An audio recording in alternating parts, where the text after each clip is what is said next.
चलिए आप सबको वेरी गुड इवनिंग। मेरी आवाज़ आ रही है? एक बार कन्फर्म करेंगे? क्या आप लोग मुझे देख पा रहे हैं?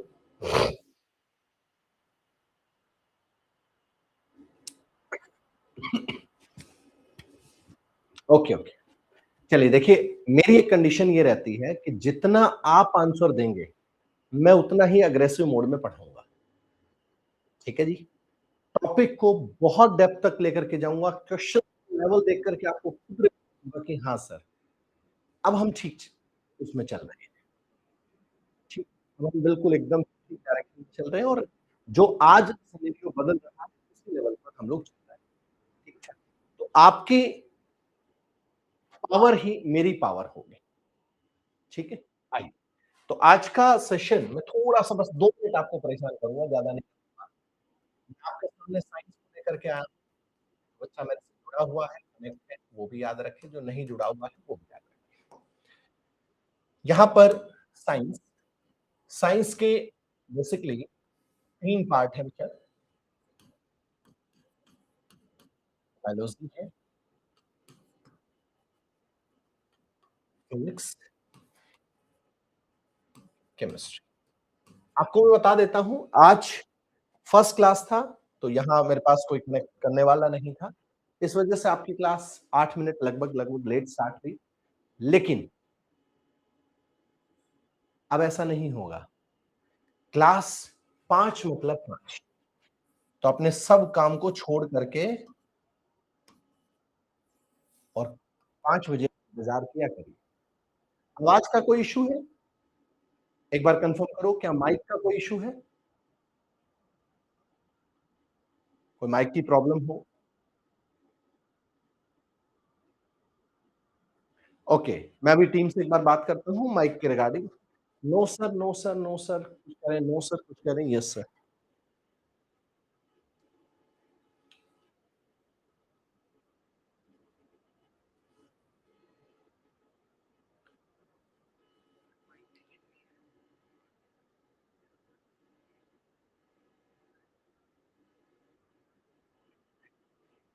ठीक है सर। टीम ने कहा है कि आपके पास माइक का इश्यू अगर है तो आप लॉगिन करके दोबारा से सॉरी लॉग आउट करके दोबारा से लॉगिन कर लें, ठीक है? और रिफ्रेश कर लें एप्लीकेशन को, माइक का कोई इश्यू नहीं है क्योंकि मेरी टीम साइड बाय साइड देख रही है पूरी क्लास को, तो वो कह रही है कि सर माइक का इश्यू नहीं है, ठीक है? चलो, तो आपके पास ना डेली 5 बजे क्लास स्टार्ट होगा, बायोलॉजी, फिजिक्स और केमिस्ट्री को लेकर के हम आपसे डिस्कशन मैं टीम से रिक्वेस्ट करूँगा कि इसके अंदर थोड़ा-सा साइंस एंड टेक्नोलॉजी के क्वेश्चन भी हम आपको कराएँ, ठीक है? आपसे 1 क्लास, 2 क्लास हम एसएमटी के क्वेश्चन भी आप लोगों से कराएँ। आप जानते हैं कि आपका ये सेशन जो है, वो बहुत इम्पोर्टेंट है आप लोगों के लिए और आप ये मान कर के चलें क्योंकि आपका नोटिफ़िकेशन भी जारी हो चुका है। नोटिफ़िकेशन आ गया है 7 मई से आप लोग एग्ज़ाम फॉर्म फिल कर सकते हैं और 31 मई आप लोग की लास्ट डेट होगी। ठीक है? तो बच्चा इंतज़ार ना करे कि ये ना हो जैसे 17th में हो गया था कि लास्ट में हम लोग फॉर्म फिल करेंगे और बहुत सारे बच्चों का फॉर्म फिल नहीं हो पाया था। तो इंतज़ार ना करें, अपने स्टार्टिंग फेज़ में ही उसको हम एक वीडियो भी बना देंगे कि किस-किस तरीके से आपको फॉर्म भरना है और पूरे सिस्टम से हम लोग काम करेंगे यहाँ पर। ठीक है बच्चा? तो अपने फॉर्म को जल्दी ही भरिएगा, इंतज़ार नहीं करना है। आइए, चलिए तो आज हम लोग सबसे पहले हम लोग बायोलॉजी लेकर के आएँगे, फिर हम फिज़िक्स लेकर के आएँगे, फिर केमिस्ट्री लेकर के आएँगे और हो सकता है तो मैं टीम से बात करूँगा साइंस एंड टेक का भी कुछ यूनिट हम आपके सामने लेकर के आएँगे बच्चा। अब बात आती है बायोलॉजी के आज के सेक्शन को हम लोग शुरुआत आपके सामने क्वेश्चन्स है और आपके सामने मैं टीम को मैंने मना किया था, बाकी फिर आगे मैं उनको बोल दूँगा कि आंसर का हमें नीड नहीं है, हमें डायरेक्ट आप क्वेश्चन दे दीजिए, क्वेश्चन को हम बच्चा मिलकर के करेंगे, ठीक है?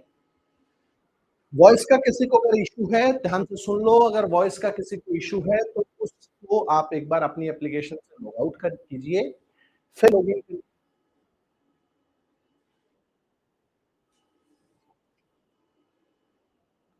ठीक है क्या? ज़ूम कीजिए। नहीं दिख रहा आप लोग को? ये दिखना होगा यार। चलो क्वेश्चन पढ़ते हैं। कोशिका झिल्ली, जिसको सेल मेम्ब्रेन कहा जाता है, की संरचना के संबंध में फ्लूइड मोजाइक के अनुसार आपको बताना है। Regarding the structure of cell membrane according to fluid mosaic model. चलिए बताते हुए चलेंगे, ठीक है, डायरेक्ट ऐसे नहीं वो करेंगे हम लोग। बात अगर करें बच्चा फ्लूइड मोजाइक मॉडल की बात करें, तो जो फ्लूइड मोजाइक मॉडल है,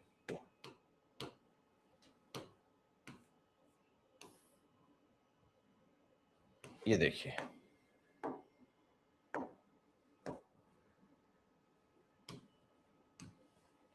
अब आपको दिख रहा होगा जो ये रेड कलर है बच्चा, इस रेड कलर ये बना होता है प्रोटीन से,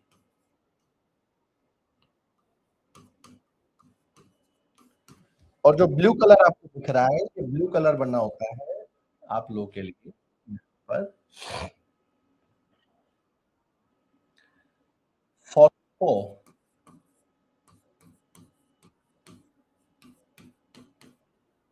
लिपिड से बनना होता है, फॉस्फोलिपिड से बनना। ठीक, वॉइस इको आ रहा है सर। मेरी टीम कह रही है कि वॉइस एकदम से साफ है। अब आउटर पार्ट, ये आउटर पार्ट, बाहरी और आंतरिक,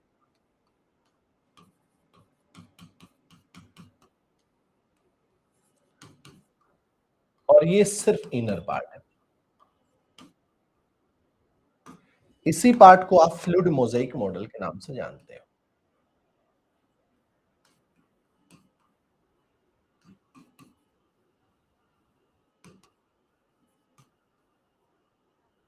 मॉडल के नाम से जानते हैं। बात अगर की जाए तो इसको यूनिट मेम्ब्रेन मॉडल भी कहते हैं।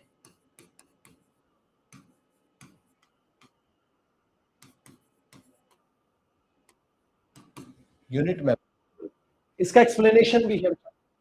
इसको सिंगर और जो निकोलसन थे, उन्होंने इसको प्रपोज किया था सबसे पहले। कब किया था बच्चा? 1972 के अंदर। और साथ ही साथ आपको यहाँ पर बताया गया है कि ये जो मेम्ब्रेन है, क्वासी फ्लूइड स्ट्रक्चर है इन विच प्रोटीन जो बाहर इनेबल है, और लिपिड है बच्चा बाइलेयर के। Carbohydrate are not found outer surface of membrane, not only in inner part. 1972 में सिंगर और निकोलसन ने इसको बताया था बच्चा। प्रोटीन और लिपिड इसके बीच में पाए जाते हैं, बाकी नहीं पाया जाता है। तो आपके सामने मैंने यहां भी आंसर दे दिया। क्वेश्चन को देख लेते हैं। क्वेश्चन में लिखा हुआ the cell membrane primarily composed of lipid and protein, बिल्कुल ठीक है। Bilayer provide flexibility, flexibility carbohydrate not found, ये भी are not inner part of the cell. कायदे से अगर देखा जाए तो ये भी स्टेटमेंट यही कह रहा है कि कार्बोहाइड्रेट कोशिका, केवल कोशिका अच्छा इन्होंने यहाँ पर अच्छा नोट फाउंड, फाउंड लिख दिया, मेरे को लगा नोट फाउंड है, तो ये हमारा हो गया। तो ये दोनों इस वजह से ऑप्शन ए यहाँ पर करेक्ट आंसर है। राइट बच्चा, कैसे आया, क्यों आया, आपके सामने है। तो आप लोग आंसर नहीं दे पा रहे होंगे क्योंकि ऑप्शन तो लिखे हुए हैं, लेकिन आप इससे आइडिया लगा सकते हो कि क्वेश्चंस का लेवल है, और क्वेश्चंस के लेवल के दौरान ही हम इन चीजों को कर रहे हैं। Why cell membrane called a selectively permeable membrane? कोशिका झिल्ली को ऋणात्मक पारगम्य झिल्ली, सेलेक्टिव परमेबल मेम्ब्रेन क्यों कहा जाता है? क्योंकि यह सभी पदार्थों को समान रूप से अंदर जाने देती है, क्योंकि यह हानिकारक पदार्थों को कोशिका के भीतर जाने देती है, कुछ विशिष्ट पदार्थों को अंदर बाहर जाने देती है, रोक लेती है। चलिए थोड़ा सा इस क्वेश्चन को आप लोग के सामने एक्सप्लेनेशन में लेकर के आऊंगा। मैं आपको बता रहा हूँ बच्चा, मेम्ब्रेन जो है ना वो 3 टाइप की होती है। मेम्ब्रेन जिसको आप लोग झिल्ली बोलते हो, there are 3 type of membrane. One is impermeable या permeable, second one is impermeable,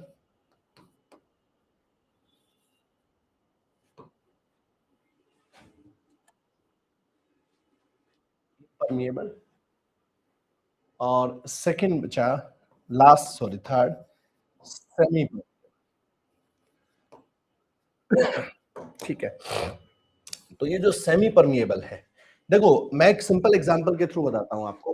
मान लीजिए आपके पास चाय है और चाय के अंदर आप छलनी से चाय को छान दिया आपने। चाय है और चाय को छलनी से आपने छान दिया, पूरी चाय निकल गई बाहर। तो ये हो गया परमिएबल, ठीक है।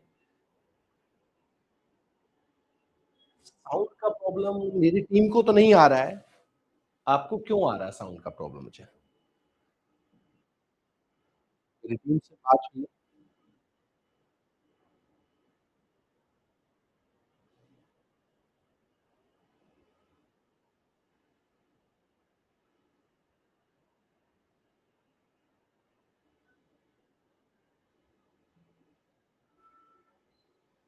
मैं एक बार फिर पूछ लेता हूँ। Audio not clear, audio not clear, sound problem. Sound का इश्यू अभी बता रहे हैं मुझे। मैं ही करूँ?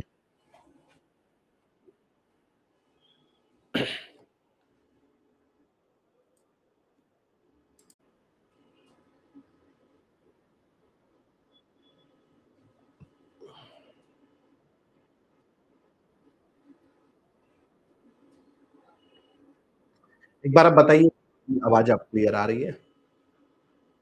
हमने कनेक्ट किया था और एक बार बताएँ मुझे। Now I am clear?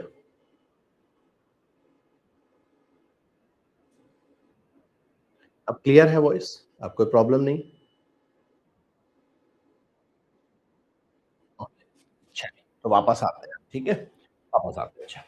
तो आपके पास यहाँ ये आया क्या कि परमिएबल सब कुछ भी बात करते हैं। इम्परमिएबल जैसे मैं आप लोग कई बार देखते होंगे ना कुछ लोग पॉलीथीन के अंदर चाय पैक करवा के लेके, तो पॉलीथीन में या पॉली बैग में चाय डालने का सेंस क्या है कि भई पॉली बैग में चाय डाल दी, अब वो बाहर नहीं निकलेगी। यानी एकदम से कवर हो गया, दैट इज़ इम्परमिएबल। अब सेमी परमिएबल जो कुछ न्यूट्रिएंट्स को अलाउ करे, जो इम्पोर्टेंट है बचा, कुछ न्यूट्रिएंट्स को और कुछ जैसे ऑक्सीजन, CO2 इनको अलाउ करे। इन टाइप की गैसेस को, कुछ न्यूट्रिएंट्स को अलाउ करे। उसको कहा जाता है सेमी परमिएबल मेम्ब्रेन। क्या कहा जाता है? सेमी परमिएबल मेम्ब्रेन कहा जाता है। अब आवाज़ एकदम से क्लियर होगी ना? अब आगे ऐसा कोई इश्यू नहीं आएगा अब, क्योंकि मैं अपने स्टूडियो से ले रहा हूँ क्लास और मैंने अपने स्टूडियो को काफ़ी ठीक-ठाक उसमें बनवा रखा है, आप लोग के लिए ही। तो यहाँ ऑप्शन इसी वजह से बचा।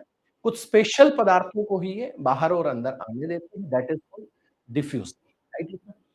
चलिए, वापस नेक्स्ट पॉइंट पे चलते हैं। The most important function cell membrane is the control internal environment of cell, allow only essential nutrients of gas or and gases such as oxygen, CO2, etc. to pass through thereby maintaining chemical stability of cell। अब एक question यहाँ पर एक और समझिए, अगर आपसे ये नहीं तो ये भी पूछा जा सकता है, आपसे ये क्वेश्चन ये भी पूछा जा सकता है कि ये जो केमिकल स्टेबल करने के लिए क्या सेल मेम्ब्रेन यूज़ होता है? आपसे ये भी पूछा जा सकता है। सेकंड नंबर, सेकंड क्वेश्चन, हाँ, उसी के बारे में बात कर रहे हैं।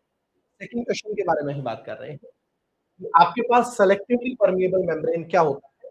जो इसकी इच्छा होगी, उसी को अंदर आने देगा, उसमें से न्यूट्रिएंट्स, ऑक्सीजन हो सकता है, कार्बन डाइऑक्साइड हो सकता है, राइट बेटा? चलिए, अगले चलते हैं। कंसीडर द फॉलोइंग स्टेटमेंट आप लोग के सामने है रिगार्डिंग द प्लांट सेल। अब सेल वॉल से रिलेटेड हम लोग बात करते हैं। चलिए पहले सेल वॉल के बारे में पढ़ लेते हैं कुछ, फिर हम लोग यहाँ पर आएँगे। मैं आपको बता देता हूँ सेल वॉल जिसको आप लोग हिंदी मीडियम स्टूडेंट होंगे कोई न,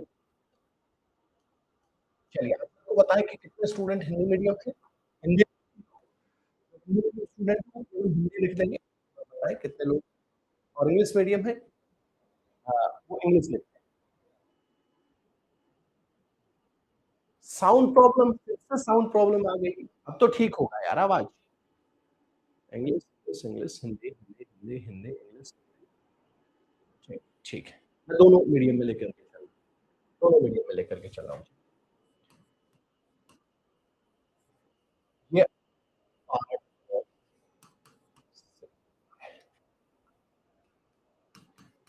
कोशिका का बाकी भाग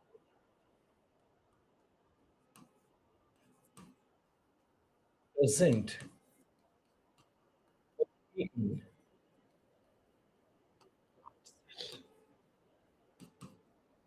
नॉट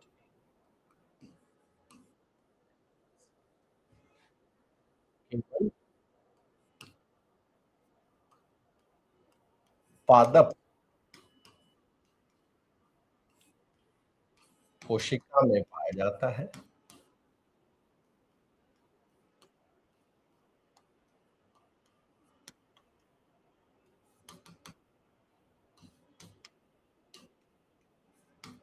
जंतु में नहीं।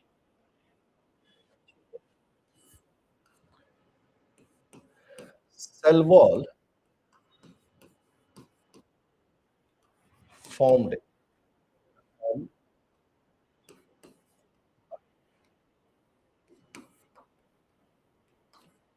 कोशिका की बनी है। किससे बनी होती है? अगर मैं प्लांट सेल वॉल की बात करूँ, ये बना होता है प्लांट सेल वॉल, सेलुलोज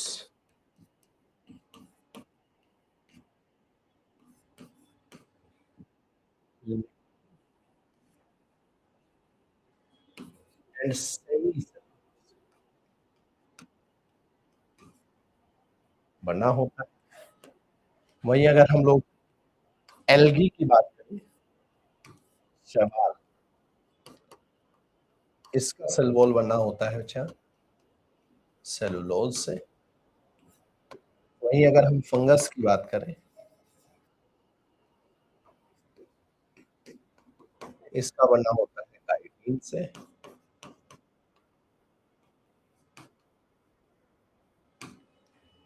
वहीं अगर हम बैक्टीरिया की बात करें,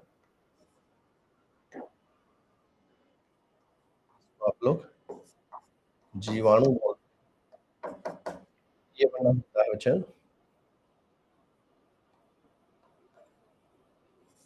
पेप्टिडोग्लाइकन। ठीक है, आपके सामने। इसके साथ-साथ अगर बात करें, ये सेल वॉल डेड स्ट्रक्चर होता है और या प्रोवाइड प्रोटेक्शन, सुरक्षा, ठीक है, सुरक्षा देता है। अच्छा, कोशिका मैंने झिल्ली लिख दिया गलती से, यहाँ भित्ति आएगा बच्चे, मैं इसको ठीक कर देता हूँ। भित्ति, अब आइए, रिजिड और non living layer located outside the cell membrane, or it is mainly made up of cellulose. It is also found in animal cell. Which statement आप लोगों से करेक्ट पूछा गया है? पादप के संदर्भ में कोशिका की निम्नलिखित कथनों पर विचार कीजिए। तो आपसे एक सिंपल बात आई कि सबसे पहले पूछा गया कि कोशिका झिल्ली से बाहर कठोर स्थित होता है। परत है, दूसरा मुख्य रूप से सेलुलोज से बना होता है और तीसरा जंतु कोशिकाओं में ये पाया जाता है। अब देखो यहाँ पर ऑप्शन गलत हो गया, है ना? आप बताइए ऑप्शन क्या होगा? ये ऑप्शन तो गलत हो गया, ये ऑप्शन गलत हो गया, ठीक है? ये ऑप्शन हमारा गलत हो गया। भाई एनिमल सेल के अंदर तो होगा ही नहीं, तो ऑप्शन 3 नहीं होगा, ये भी नहीं है, ये भी नहीं है। फिर बात की जा रही है mainly made up of cellulose. मुख्य रूप से किससे बना होता है? सेलुलोज से पादप कोशिका बना होता है। इसका मैक्सिमम भाग जो है वो आपका सेलुलोज से ही बना होता है। तो 1 और 2 ऑप्शन हमारे करेक्ट हो गए। हम लोग यहाँ पर करेक्ट कहेंगे। राइट बच्चों? चलिए, इसके बाद हम नेक्स्ट क्वेश्चन पर आते हैं। Cell wall found plant, fungi, bacteria, ये मैं ऑलरेडी करवा चुका हूँ, एनिमल में नहीं, मैं स्ट्रक्चर रेंज प्रोडक्शन सेल मैं ऑलरेडी इसको यहाँ पर वो एक्सप्लेन कर चुका हूँ। इसके अलावा भी कुछ क्वेश्चन करें तो आपके सामने चलिए, इसके बाद 4th क्वेश्चन पर आते हैं। 4th question, which of the following statement incorrect regarding cytoplasm? Cytoplasm के रिगार्डिंग इनकरेक्ट स्टेटमेंट के बारे में बात। कोशिका द्रव के संबंध में कथन कौन-सा गलत है? It is a jelly like substance between cell membrane. ये आपका सेल है, ये न्यूक्लियस है और इस न्यूक्लियस के चारों तरफ यहाँ पर एक लिक्विड होता है। तो न्यूक्लियस और सेल मेम्ब्रेन यानी ये जो सेल मेम्ब्रेन है, इसके बीच में ये पाया जाता है। ये स्टेटमेंट तो हमारी करेक्ट हो गई। एक, all organelles of cell are located in it. बिल्कुल, जितने भी कोई कोई ऐसा ऑर्गेनिल नहीं जो इससे बाहर मिलता हो, जो इससे बाहर मिलता हो ऐसा कोई नहीं। क्या आप बार-बार ऐसा क्यों कह रहे हो कि सर वॉइस ब्रेक हो रहा है, वॉइस ब्रेक हो रहा है? हाँ? वॉइस नहीं आ रहा है, कैसे हो सकता है? वॉइस नहीं आ रहा है? ऐसा मेरे पास तो बिल्कुल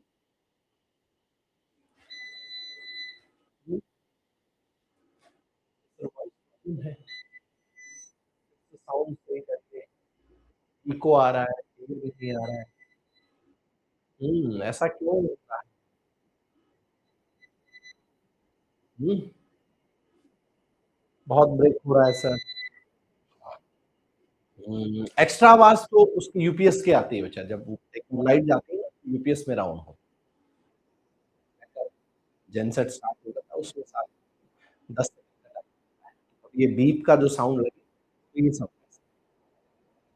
ब्रेक हो रहा है, कट-कट हो रहा है, इश्यू क्या आ जाता है? चलिए भैया फिर मिला लेते हैं इनको।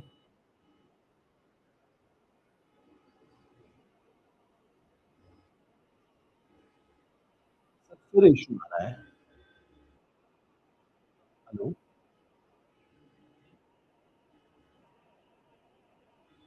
हुँ,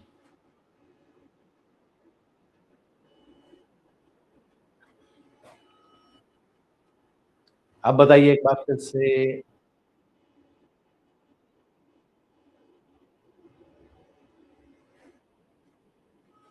सुशील बाबू बिल्कुल देख लेते हैं अपने मोबाइल पर।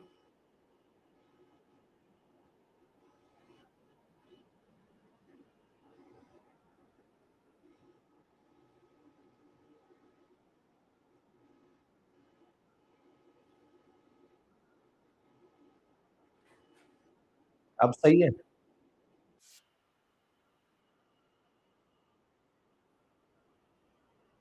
हाँ, अब सही है? हाँ, अब सही है? हाँ, अब सही है? इको आ रहा है भाई, बार-बार रिपीट हो रही है आवाज़।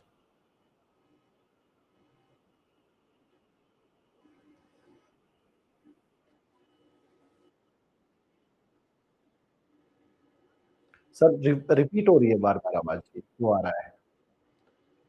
तो मेरे माइक को एक बार ठीक करिए आप।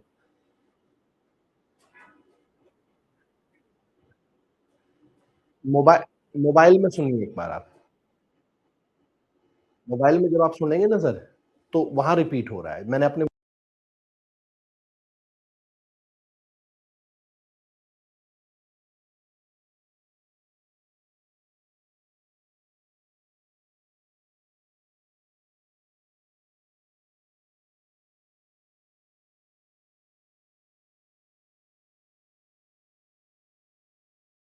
नेक्स्ट बचा, it contains only water and no organic substance.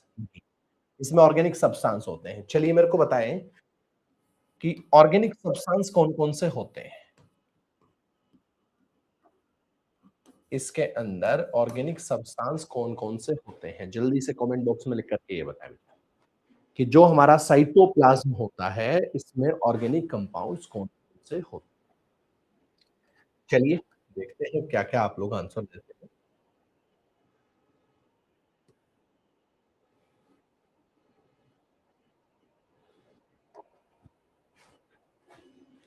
बता दूँ? जैसे अमीनो एसिड, एंजाइम्स, ठीक है? फैट या आप लोग फैटी एसिड कह सकते हैं। ये सब ऑर्गेनिक कंपाउंड्स में पाए जाते हैं। तो ये स्टेटमेंट हमारा इनकरेक्ट हो गया। Most metabolic activity take place here. तो मोस्टली मेटाबॉलिक एक्टिविटी यहाँ पर होती है। ER Golgi body ripe ER Golgi वो ऑर्गेनिल है बेचारा। यहाँ ऑर्गेनिक सब्सटेंसेस के बारे में बात की थी। तो हमारा ये स्टेटमेंट जो है इनकरेक्ट होते हुए भी हमारा करेक्ट हो गया। ठीक है? वाटर है, cytoplasm is not water. Complex mixture substance होगा, अमीनो एसिड है, sugar, vitamin, enzyme, mineral, salt, ये सब इसके अंदर पाए जाते हैं।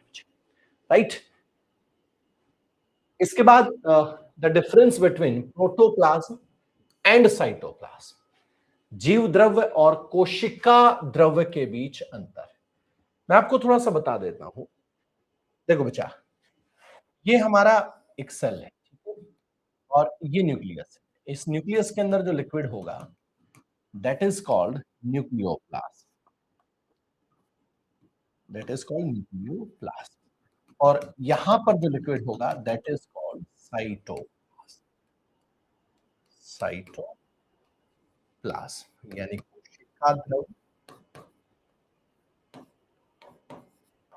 और नाभिकीय द्रव्य।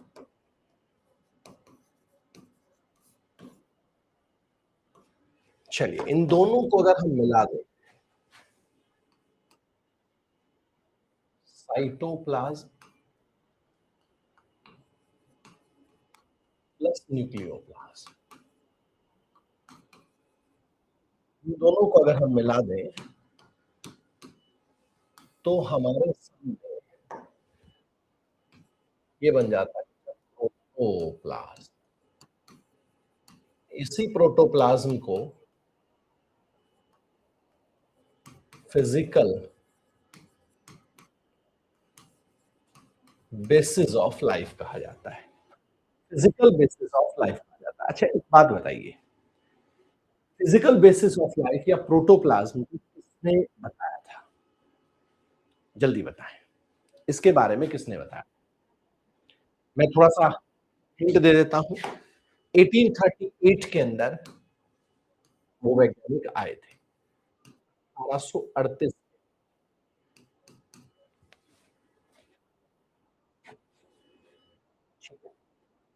Very good. ना ना हरास, उन्होंने उन्होंने इसके बारे में आइडिया दे दिया था बच्चा।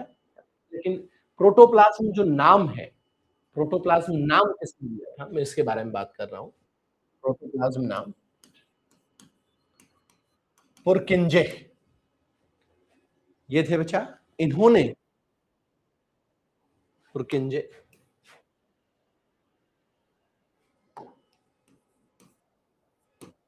इन्होंने इसका नाम दिया था बच्चा। रॉबर्ट कोच अलग थे बच्चा, अनु, ठीक है? ये आया था। इसी को फिजिकल बेसिस ऑफ लाइफ कहा जाता है, जीवन की या जीवन का भौतिक आधार। अब मान लीजिए एक क्वेश्चन आप लोगों से ये दिया हो कि भाई फिजिकल बेसिस ऑफ लाइफ कौन है? ठीक है, आपसे फिजिकल बेसिस ऑफ लाइफ पूछ लिया हो, मान करके चलते हैं। ऑप्शन ए हो सेल, ऑप्शन बी हो न्यूक्लियस, ऑप्शन सी हो प्रोटोप्लाज्म या ऑप्शन डी हो ऑल ऑफ। हालांकि इतना सिंपल क्वेश्चन नहीं पूछेगा, लेकिन फिर भी मैंने आप लोगों से बात की। तो आपको मतलब एक फिजिकल बेसिस के अंदर सबसे पहले इसी का नाम आता है। ठीक है बच्चा? नहीं, सब नहीं कह सकते, अनु सब नहीं कह सकते बच्चा। ये जो है, ये सेल जो है, सेल के केस में क्या कहा जाता है कि इसको स्ट्रक्चरल और फंक्शनल यूनिट कहा जाता है। इसको ब्रेन कहा जाता है। कोशिका का मस्तिष्क कहा जाता है बच्चा। इसके अंदर ही डीएनए मिलेगा। डीएनए और जितनी हेरिडिटरी जो चीज़ें हैं वो यहाँ मिलती हैं, ठीक है? इसीलिए हमारा ये क्वेश्चन ये ठीक हो जाता है। चलो, वापस आते हैं। तो अब आपके सामने both are 2 names same substance same नहीं है, अलग-अलग हैं क्योंकि nuclear cytoplasm and nucleus together protoplasm बिल्कुल। Protoplasm found only plant cytoplasm नहीं, ऐसा नहीं है, दोनों में मिलेगा। Cytoplasm fluid mosaic inside fluid found inside nucleus नहीं, न्यूक्लियस से बाहर मिलता है। तो इसलिए हमारा ऑप्शन यहाँ पे क्या करेक्ट हो जाता है, ऑप्शन सी करेक्ट हो जाता है और मैंने पूरे एक्सप्लेनेशन के साथ यहाँ पे दिया है। क्या दोनों एक ही पदार्थ के नाम ना इन्होंने कहा है, हमने कहा नहीं है। ये दोनों अलग-अलग मिलते हैं। कोशिका द्रव और केंद्रक मिलाकर जीव द्रव बनाते हैं। जी हाँ, कोशिका द्रव और जीव द्रव दोनों मिलाकर ही क्या बनाएँगे? प्रोटोप्लाज़्म बनाएँगे, जीव द्रव बनाएँगे। जीव द्रव केवल पौधों में होता है? नहीं होता और कोशिका द्रव यहाँ पर इसके भीतर पाया जाता है। तो ये हमारा एक्सप्लेनेशन हो गया, ये हमारी चीज़ें हो गई। All living matter inside membrane is called protoplasm. When the nucleus is removed, found the remaining part of cytoplasm, Je defined the term of 99. ये 38, 39, 30, ठीक है बच्चा? वही बात जो ऑलरेडी मैं आपके साथ अगला क्वेश्चन देखिए असर्शन में एक word use cell is called basic unit of life कोशिका को जीवन की मूलभूत इकाई कहा जाता है बेसिक यूनिट ऑफ लाइफ सभी जीवित प्राणी या कोशिका मिलकर के बनी होती हैं जो समस्त क्रियाओं में कोशिका का स्तर पर दो है बच्चा फर्स्ट है all living organism are made up of more cells और असर्शन ऊपर है रीजन ये है एक्टिविटीज आकर एट द सेलुलर लेवल देखिए आपकी फिजिकल बेसिस यूनिट और बेसिक यूनिट दोनों बातें अलग अलग हैं बिल्कुल हाँ क्योंकि ये स्ट्रक्चरल और जो हमारी फंक्शनल यूनिट इसको कहा जाता है तो हमारी ये बेसिक यूनिट तो ये हमारा असर्सन करेक्ट है और असर्सन के अंदर ही देखो क्योंकि सबके अंदर जितने जीवित, प्राणी हैं सब में अनेक कोशिकाओं से मिलकर के बने हैं आप हैं हम हैं या जो भी है बच्चा तो हमारा दोनों करेक्ट हो गए पहला ऑप्शन भी करेक्ट है उसका भी असर्सन का ये आंसर भी ठीक है करेक्ट एक्सप्लेनेशन है अंकित आनंद, बहुत बढ़िया। अच्छा, तो ये हमारा करेक्ट आंसर यहाँ पर हो जाता है आप जानते हैं सेल थ्योरी अच्छा एक बात बताइए चलिए एक्सप्लेन करिए सेल थ्योरी को कौन लेकर के आया सेल थ्योरी को किसने बताया था अच्छा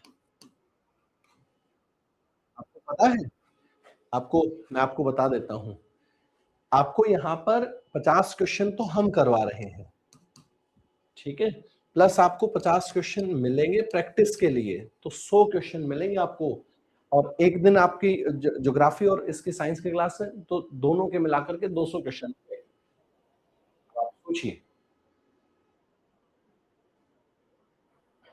ठीक है आओ सेल थ्योरी के बारे में किसने बताया था हाँ स्लेडन और स्वान नाम के साइंटिस्ट थे उन्होंने सेल थ्योरी के बारे में बताया था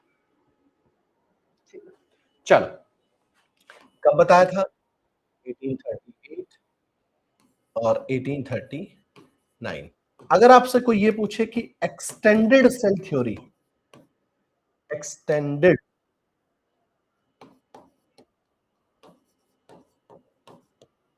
सेल थ्योरी के बारे में किसने बताया था 1854 के अंदर रुडोल्फ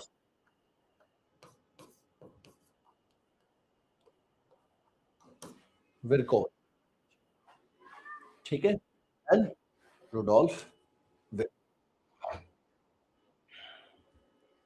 एक बार इसको कंफर्म कीजिए 1834 है या 1854 है या कुछ और एग्जैक्ट मेरे दिमाग से स्किप हो गया ये जल्दी बताएं यहां स्लेडन आए थे बच्चे,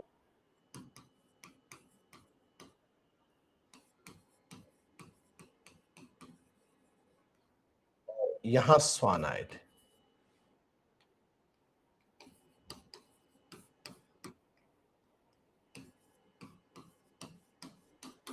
ठीक है, 55 है ना।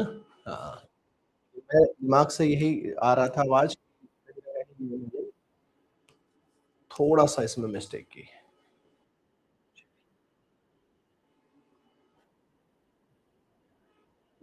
क्वेश्चन आपके इसी बैच में मिलेंगे बच्चे, क्वेश्चन आपके इसी बैच में मिलेंगे। 1838 1839।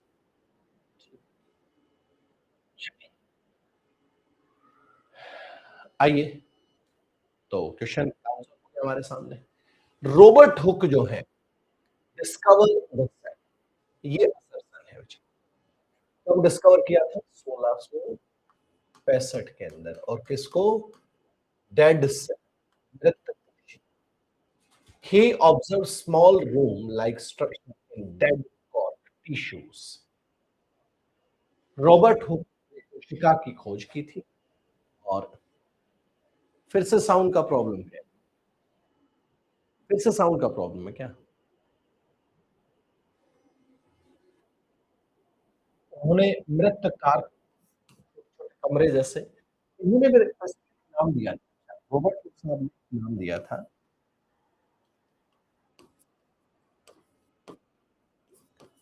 सेलुला, मतलब केज कह सकते, पिंजरा कह सकते हो, जेल कह सकते हो, इन्होंने नाम दिया। ठीक है, हनी बी, हनी बी। 1665 में इन्होंने ऑब्जर्व किया था कि describe the observation on the basis which Hook made the discovery। इसी आधार पर जो है वो डिस्कवरी। तो ये मैं आपको आई थिंक जहां तक आप लोग देख रहे हो इसी के अंदर ही एक्सप्लेनेशन दे रहा हूं ताकि आप लोग एक्सप्लेनेशन की तरफ नहीं जाओ। चलिए, prokaryotic cell do not have nucleus, and then the genetic material present in nucleoid region। Prokaryotic कोशिकाओं में केंद्रक नहीं होता, इनमें आनुवांशिक पदार्थ न्यूक्लियोटाइड क्षेत्र में होता है। मैं बात करूं, जो सेल है आप दो टाइप की पढ़ते हो, चार टाइप होते हैं, जैसे कोई नीट की प्रिपरेशन करके आया होगा तो चार टाइप। एक होती है प्रोकैरियोटिक,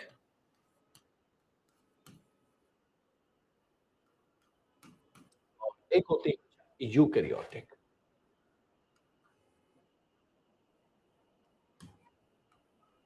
प्रोकैरियोटिक जिसके अंदर absence of nucleus,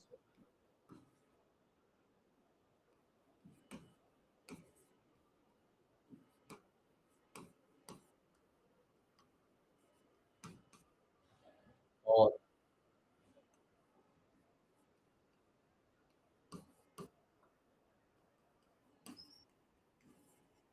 presence of nucleus, यानी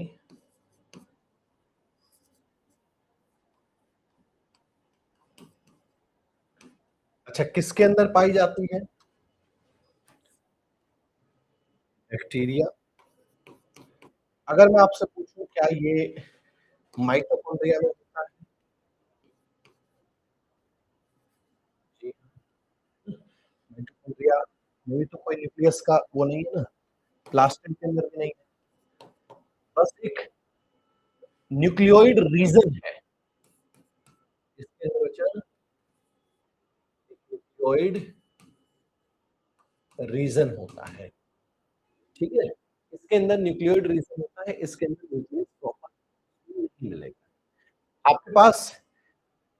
इसी के अंदर सुना होगा आप लोगों ने 70s राइबोसोम होता है, और इसमें सुना होगा क्या आप लोगों ने 80s राइबोसोम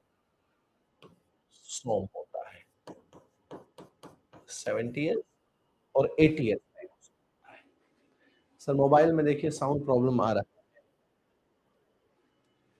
अरे ऐसा कैसे हो रहा है?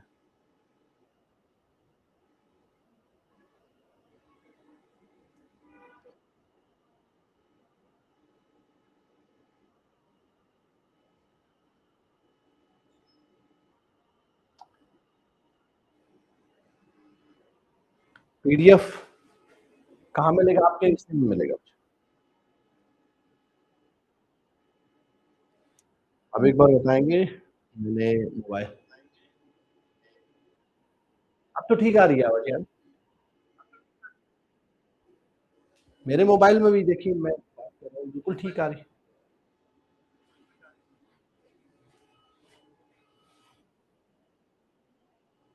अब साउंड ठीक है।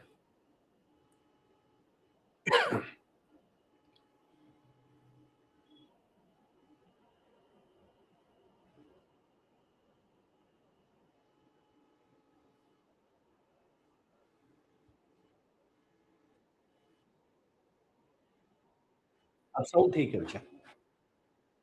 ठीक है, चलिए बच्चा वापस आइए। तो एक न्यूक्लियोइड रीजन होता है, बिल्कुल करेक्ट है ये असर्शन। तो ऑप्शन बी हमारा यहाँ पर करेक्ट आंसर हो जाता है। आपके सामने प्रोकैरियोटिक कोशिकाएं, बैक्टीरिया और किया इनके अंदर होगा न्यूक्लियोइड रीजन होगा, जो ऐसे फ्रीली इसके अंदर मूव करता रहेगा। Consider the following mycoplasma, bacteria, amoeba, in which above is a true nucleus found। निम्नलिखित में से माइकोप्लाज्म, बैक्टीरिया, अमीबा उपरोक्त में से किसके अंदर एक रियल या सच्चा न्यूक्लियस पाया जाता है? रुक रुक कर साउंड आ रहा है, रुक रुक कर कैसे आ रहा है यार? रुक रुक कर तो नहीं आना चाहिए। चलो ओनली थ्री इसका करेक्ट आंसर है, क्योंकि अमीबा के अंदर, अमीबा क्या है बच्चा? Eukaryotic cell. मैं आपको बता देता हूं यूकैरियोटिक सेल में क्या क्या आएंगे। प्रोटिस्टा आएगा। प्रोटिस्टा वो है बच्चा जिसके अंदर अमीबा, पैरामीशियम ये चीज आती है। फंगई आएगा, कवक, मशरूम ये आप लोगों ने। प्लांट्स आएंगे और एनिमल्स आएंगे। ठीक है, तो अमीबा है, बाकी बैक्टीरिया, ये दोनों किसका पार्ट है? ये जो माइकोप्लाज्म दिख रहा है ना आपको, माइकोप्लाज्म सबसे छोटी सेल होती है बच्चा, स्मॉलेस्ट, सबसे छोटी सेल। पता था आपको? चलो पता था तो एक आंसर दीजिए कि आप मेरे को ये बताइए कि सबसे छोटी सेल का साइज कितना होता है? जल्दी बताएं, इसका साइज कितना होगा? ये बताएं। 0.1 माइक्रोमीटर से लेकर 0.2 माइक्रोमीटर तक या 5 माइक्रोमीटर, ये साइज होता है। ठीक है, तो हमारा यहाँ पर करेक्ट आंसर ऑप्शन बी हो गया, केवल 3। चलिए ये पूरा बताया हुआ है, अमीबा यूकैरियोटिक प्रोटोजोआ है। So it has a two membrane bound nucleus. Mycoplasm and bacteria are prokaryotic. They do not have nucleus only। ठीक। Next, go to mitochondria are called powerhouse of cell। Mitochondria को कोशिका का power house कहा जाता है। थोड़ा सा mitochondria के बारे में बात कर लें। अभी एक कुछ दिन पहले एक एग्जाम हुआ था, एईडीओ का एग्जाम है ना, उसमें बच्चा घबरा गया कि सर माइटोकॉन्ड्रिया से अजीब-अजीब क्वेश्चन पूछे। ये माइटोकॉन्ड्रिया इसका मतलब पढ़ाई नहीं है। इसका मतलब माइटोकॉन्ड्रिया आपने पढ़ा ही नहीं कभी। अगर आप माइटोकॉन्ड्रिया को देखेंगे बच्चा, ये लीजिए, माइटोकॉन्ड्रिया एक डबल मेम्ब्रेन स्ट्रक्चर है। ये देखो डबल मेम्ब्रेन दिख रही है आपको? जी हाँ सर, डबल मेम्ब्रेन स्ट्रक्चर होता है। इसके अंदर एक लिक्विड पाया जाता है बच्चा। This liquid is known as matrix. जो इसको स्टेबल रखता है, chemically stable, otherwise mitochondria blast कर जाएगा।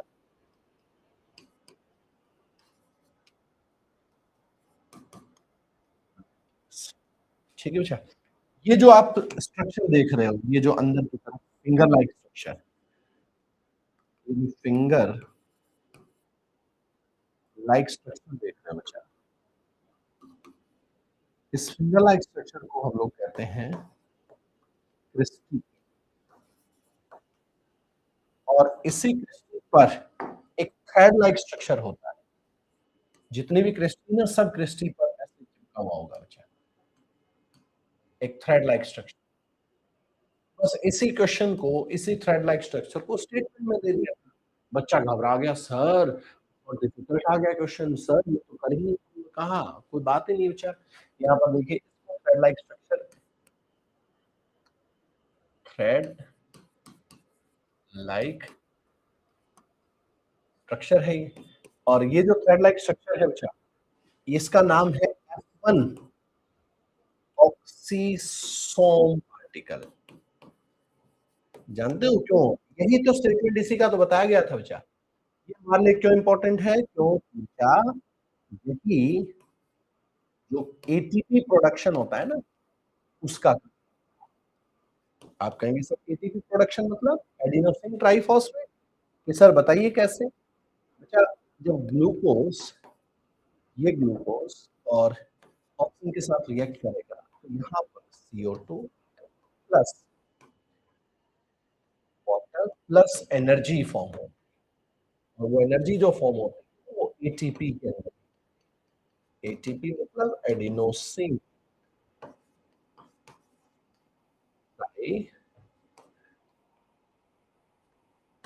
ट्राइफॉस्फेट, इसी एनर्जी की वजह करेंसी ऑफ सेल कहा जाता है। ठीक है, इसी को करेंसी ऑफ सेल कहा जाता है।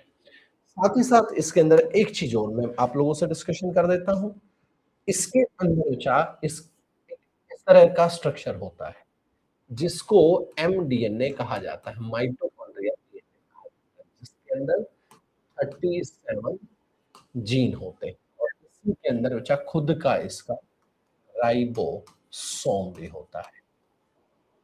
आप अगर 2023 यूपीएससी के क्वेश्चन पेपर में जाएंगे तो वहां माइटोकॉन्ड्रिया इस स्लाइड से आपको क्वेश्चन सॉल्व होता हुआ दिखेगा। एडीओ में जाएंगे तो भी स्लाइड से आपको क्वेश्चन होता हुआ मिलेगा, मतलब ये बात। ठीक है बच्चा, चलिए मैंने आपसे बहुत डिस्कशन किया इसका, अब मैं डायरेक्ट इसके क्वेश्चन पर आता हूँ। क्वेश्चन क्या कह रहा है उस बात पर मैं आता हूँ। क्वेश्चन आपके सामने ये कह रहा है, they produce ATP in cell, mitochondria को पावर हाउस कहा जाता है, प्रोड्यूस करता है एटीपी, इसका मतलब दोनों करेक्ट है, दोनों करेक्ट है, कथन भी और कार्य दोनों के दोनों इसके सही है बच्चा। ठीक है, फुल एक्सप्लेनेशन के साथ मैंने आपको बता दिया है। माइटो, और ये जो राइबोसोम होता है, ये कौन सा राइबोसोम होता है? राइबोसोम होता है। Mitochondria carry out respiration in which glucose oxidized to produce ATP, this is why, इसीलिए इसको पा। नेक्स्ट क्वेश्चन है, consider the cell wall, chloroplast, nucleus. कोशिका भित्ति, क्लोरोप्लास्ट और केंद्रक के बारे में बात की गई है। पूछा है इनकी उपस्थिति पादप कोशिका और कोशिका में भिन्न है, मतलब the presence of which differ in plant cell, कौन प्लांट सेल में पाया जाता है और कौन नहीं, कौन नहीं पाया जाता, ये पूछा है। कौन नहीं, देखो बच्चा, सेल वॉल और क्लोरोप्लास्ट ये मिलते हैं प्लांट सेल, लिख देता ओनली पादप कोशिका। आप बिल्कुल चुप होंगे, आपके चुप होने से काम नहीं चलेगा भाई, प्रेजेंट इन बोथ। आपको सन्नाटे में जाने से काम नहीं चलेगा, यहाँ दिखना चाहिए मेरे को, हाँ आपकी क्लास में प्रेजेंट, ठीक है? आंसर दीजिए, हर बच्चा इसमें आंसर दे, हर बच्चा इन्वॉल्व हो। मेरी क्लास की एक बात कंडीशन है मेरी यही, मेरी क्लास में हर बच्चा इन्वॉल्व होना चाहिए, ठीक है? हर बच्चा इन्वॉल्व होना चाहिए, राइट? चलिए, तो आपके सामने कंसीडर द फॉलोइंग स्टेटमेंट के अंदर हम लोग जब बात की बच्चा तो आपके सामने चीजें आई, ठीक है।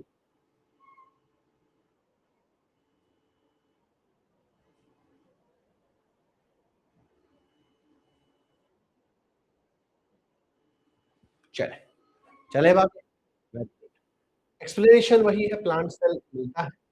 आओ बच्चा, नेक्स्ट असर्शन है, lysosome are called suicidal bag of cell, they contain hydrolytic enzyme and can digest cell own organs।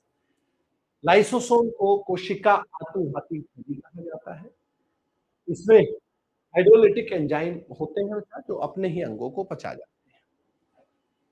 ठीक, तो इसके अंदर बच्चा ऑप्शन ए दोनों करेक्ट है, तो इस पर हम लोग ज्यादा टाइम नहीं लगाएंगे। आप लोगों ने सुना होगा, मैं थोड़ा सा यहाँ बता दूं, जैसे ये हमारी सेल है और इस सेल के अंदर होता है बच्चा लाइसोसोम होता है। इस लाइसोसोम को हम लोग कहते हैं कि ये कैन डाइजेस्ट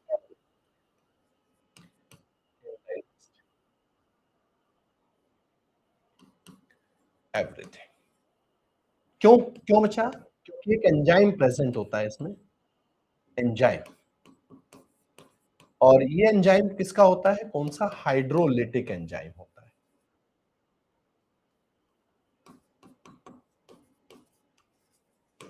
कौन सा एंजाइम होता है? हाइड्रोलिटिक एंजाइम होता है बच्चा, ठीक है। ये सब कुछ डाइजेस्ट कर सकता है, इसी वजह से। अच्छा, एक बात और बता देता हूं, इसका रोल बहुत इंपॉर्टेंट होता है।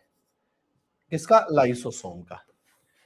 Play an important role, plays an important role, plays an important. क्यों? क्योंकि इट डिस्ट्रॉय कौन कौन से cell? Infected cell,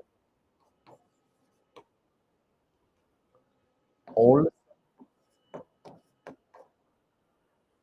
and dead. तो इसको बेवजह जो है, इस लाइसोसोम को, मतलब सुसाइडल बैग बोल देते हैं। ये तो काम की चीज है, सुसाइडल बैग, डाइजेस्टिव बैग, है ना। ये तो काम की चीज है, बहुत काम की चीज है, क्योंकि हमारे इन्फेक्टेड सेल, अगर मान लो एक इन्फेक्टेड है तो दूसरी को भी इन्फेक्ट कर देगी वो।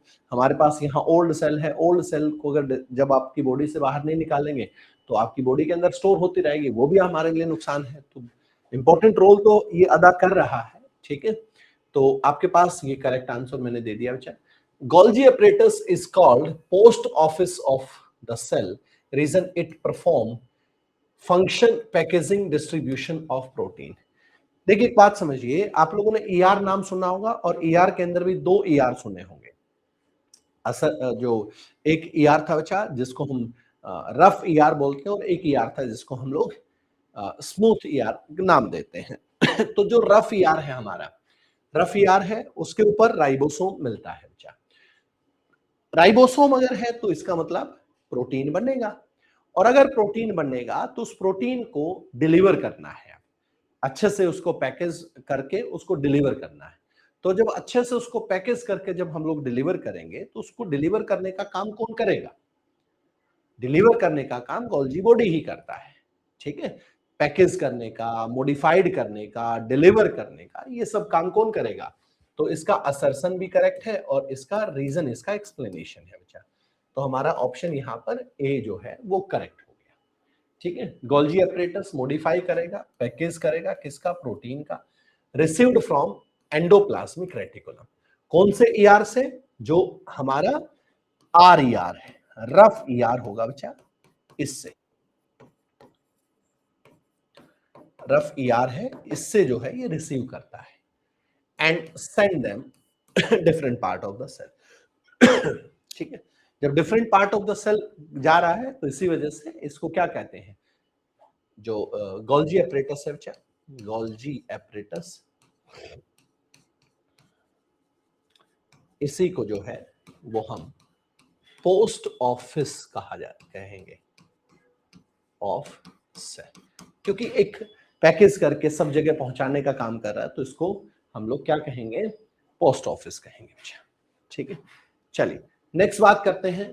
कंसीडर द फॉलोइंग, आपके सामने ribosome, mitochondria, chloroplast, which one of the above it's on DNA found. मैंने अभी बात की थी माइटोकॉन्ड्रिया की, तो बात समझाई मैंने आपको। प्लास्टिड भी ऐसा होता है जिसमें खुद का डीएनए होता है, तो माइटोकॉन्ड्रिया के अंदर होता है और दूसरा किसके अंदर होता है, प्लास्टिड के अंदर होता है। ठीक है, तो राइबोसोम के अंदर नहीं होगा, इसमें नहीं होगा। माइटोकॉन्ड्रिया, प्लास्टिड में कौन कौन आते हैं, प्लास्टिड को बच्चा जो हिंदी मीडियम बच्चे हैं उनको बता दूं, लवक कहा जाता है।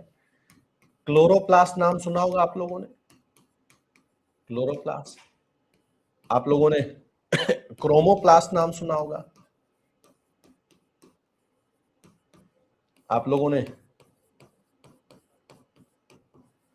ल्यूकोप्लास्ट नाम सुना होगा, है ना। ये सब इसके अंदर बच्चा इसका खुद का डीएनए होता है, पीडीएनए, मतलब प्लास्टिड डीएनए उसको कहा जाता है। ठीक है जी, ठीक है बच्चा, तो यहां पर ये नहीं होगा, बाकी इन दोनों में होगा, तो इसलिए ऑप्शन बी हमारा यहां पर करेक्ट आंसर हो जाता है। चलिए एक्सप्लेनेशन में वही है बच्चा, both mitochondria and chloroplast have their own DNA, MDNA और सीपीडीएनए, एमटीडीएनए और सीपीडीएनए, क्लोरोप्लास्ट डीएनए भी कहते हैं इसको। ठीक है बच्चा, चलिए राइबोसोम में नहीं होता। फिर बात की जा रही है वैक्यूल्स की। Vacuoles large in plant cell, it store food, water, waste material in the cell. रिक्तिका कहा जाता है इसको, पादप कोशिका में बड़ी होती हैं। मैं नेक्स्ट क्लास में अपनी टीम को बोलूंगा कि आंसर ना लिखें यहां, क्योंकि जब आंसर नहीं होगा तब आप आंसर देंगे बार बार, है ना। मैं बिल्कुल उनसे कहूंगा कि यहां पर आपके लिए आंसर ना दें। बोथ असर्शन और रीजन करेक्ट होगा, एक्सप्लेनेशन बिल्कुल करेक्ट। अच्छा, अगर मैं आपसे पूछूं क्या रिक्तिका या वैक्यूल वो एनिमल में भी मिलती है, चलिए बताएं। रिक्तिका एनिमल्स के अंदर भी मिलती है, जल्दी से इस बात का आंसर दे बच्चा, क्या एनिमल्स के अंदर भी मिलती है।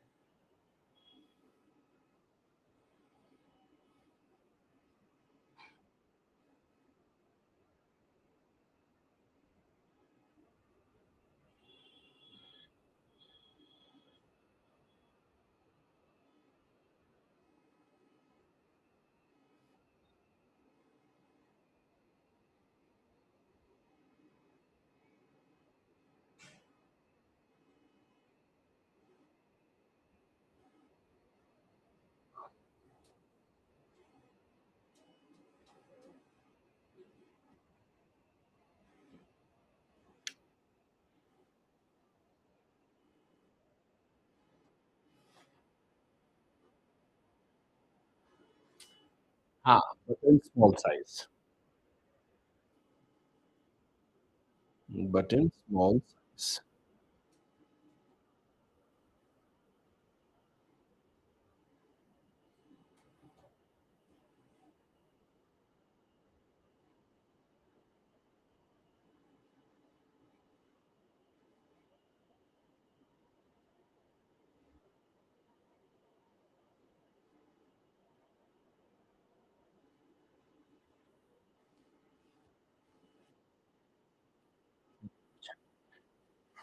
प्लांट्स के अंदर होती है लार्ज और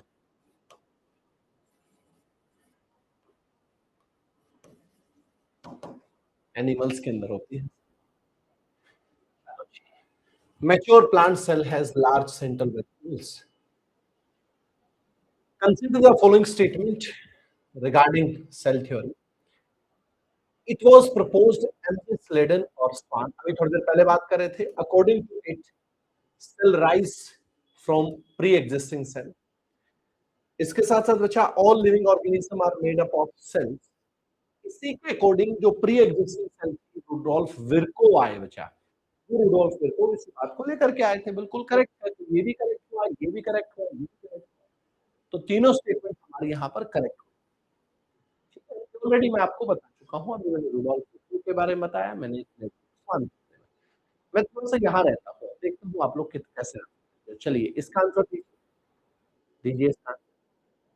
Who proposed the fluid mosaic model to explain the structure of cell membrane? कोशिका झिल्ली की संरचना को समझने के लिए सरल मोज़ेक मॉडल किसके द्वारा दिया गया था?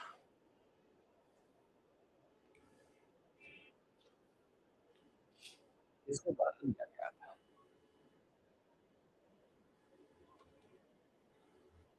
नाइनटीन 72 बहुत बढ़िया। भीम आ गए ना? भीम ने कहा एंटोनी वैन ल्यूएन 1672 में एंटोनी वैन ल्यूएन हो, बहुत पहले आ उनका रोल नहीं है। एंटोनी वैन ल्यूएन हॉक वो हैं जिन्होंने लिविंग सेल को डिस्कवर किया था। लिविंग सेल को डिस्कवर किया था। इसके अंदर ब्लू ग्रीन एल्गी,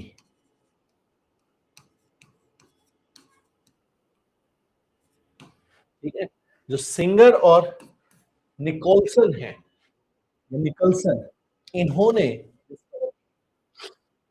ठीक है, इसका मतलब अब आप लाइन पर आएंगे, अब आप पकड़े जाएंगे। ठीक है, फॉस्फोलिपिड बाइलेयर एम्बेडेड होते हैं। चलो अगले क्वेश्चन पर आते हैं, मैच करना है आपको, ठीक है। माइटोकॉन्ड्रिया, क्लोरोप्लास्ट, लाइसोसोम और इधर suicidal rack, site of protein cell, site of photosynthesis लिखा हुआ है, इनको मैच करके बताओ।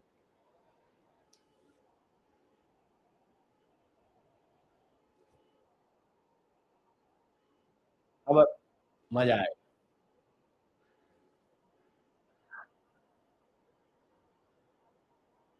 ठीक है, ठीक, ठीक है। अब देखिए, माइटोकॉन्ड्रिया को पावर हाउस ऑफ सेल बोला जाता है। तो ए का 3, A3, तो ये हट गया, ये हट गया। फिर उसके बाद क्लोरोप्लास्ट, क्लोरोप्लास्ट फोटोसिंथेसिस होता है, तो ऑप्शन ए हमारा यहां पर करेक्ट हो गया। डन, चलिए ऑप्शन ए यहां पर हमारा करेक्ट हो गया। माइटोकॉन्ड्रिया रिलीज करता है एनर्जी को, क्लोरोप्लास्ट सिंथेसिस करता है शुगर, लाइसोसोम करते हैं डाइजेस्टिव एंजाइम, डिस्ट्रॉय करता है सेल को और ये प्रोटीन का सिंथेसिस करने का काम। चलिए अगला क्वेश्चन आप लोग के सामने ये आ गया, बताएं इन विच सब stage of meiosis does the process of crossing over, जो क्रॉस ओवर जीन होता है उसके बारे में पूछा गया है।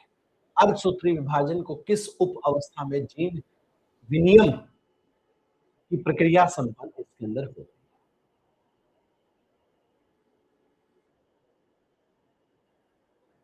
अंकित आनंद ऑप्शन सी लेकर के आए, ठीक है। अनु सिंह ऑप्शन डी लेकर के आए, जाइगोटीन, आपने कहा था जाइगोटीन, लेप्टोटीन, जाइगोटीन, पैकिटीन और डिप्लोटीन, ये प्रोसेस हमेशा जो मियोसिस प्रोसेस होता है उसको लेकर के, लेकिन जो जीन एक्सचेंज किया जाता है जब मदर और फादर के जीन जब आपस में मर्ज होते हैं, उस मर्ज को कहा जाता है क्या? पैकेटीन। क्या कहा जाता है? उसको पैकेटीन कहा जाता है। चलिए, यानी during the pachytene stage genetic segments are exchanged between non-sister chromatids of homologous chromosomes। Pectin अवस्था के दौरान समजात गुणसूत्रों के विजातीय क्रोमेटिड, क्रोमेटिड समझते हो, जो इस तरह से हमारा क्रोमोसोम होता है क्या,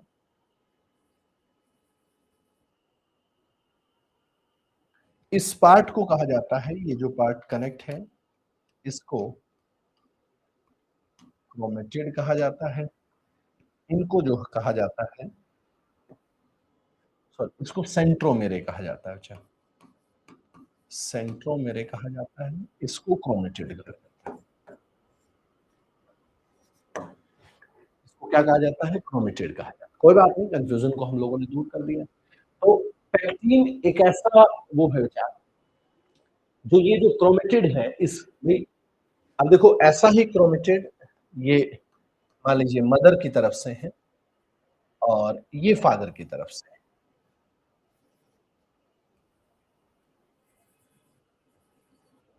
ये फादर की तरफ से, अच्छा ये मदर की तरफ से है। तो इसको भी सेंट्रोमेरे कहा, इन दोनों के जॉइंट को, ठीक है, यहाँ इनको क्रोमेटिड का।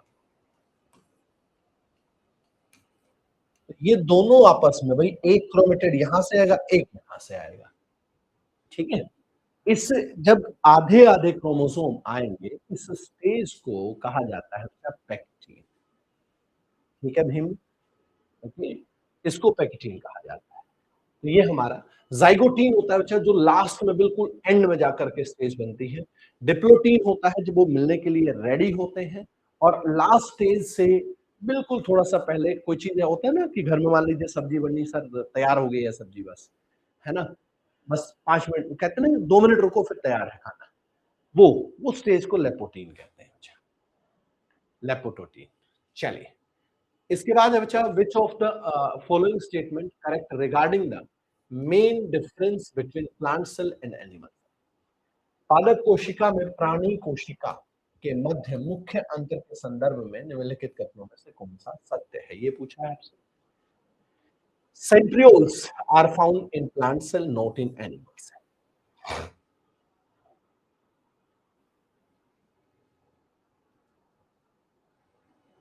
आपसे मुख्य अंतर पूछा है, कौन सा सत्य है ये पूछा। अच्छा, ये गलत पूछा है, क्योंकि सेंट्रियोल्स प्लांट में नहीं होता है, एनिमल के अंदर होता है। एनिमल में होता है, नॉट इन प्लांट, ठीक है जी। ये तो ठीक नहीं है। एनिमल सेल है, सेल वॉल अरे नहीं होगी भैया, एनिमल के अंदर सेल वॉल नहीं होगी। Plant cells have large vacuoles while animal cells they are small और एब्सेंट। तो plant cell wall have large vacuoles, अभी बात की थी हम लोगों ने, ठीक है, प्लांट के अंदर लार्ज होते हैं। In plant cell Golgi apparatus well developed has to जो है सिस्ट्री, सिस्ट्री ने प्लांट सेल जो है, अगर बात करें बेटा, तो गोल्जी बॉडी ऐसा नहीं होता कि सिर्फ उसी के अंदर डेवलप होता है, वो एनिमल सेल के अंदर भी डेवलप होता है। तो हमारा विचार यहाँ पर ऑप्शन सी ही है जो हमारा करेक्ट है। The characteristics feature plant cell are cellulose, cell wall, chloroplast and large vacuole, centrioles found only in animal cell. ये आपके पास मैंने यहाँ पर बोल बता दिया। चलिए, विच of the following is correct regarding active transport. Active transport के संदर्भ में आपसे पूछा है कि कौन सा इनमें से करेक्ट है।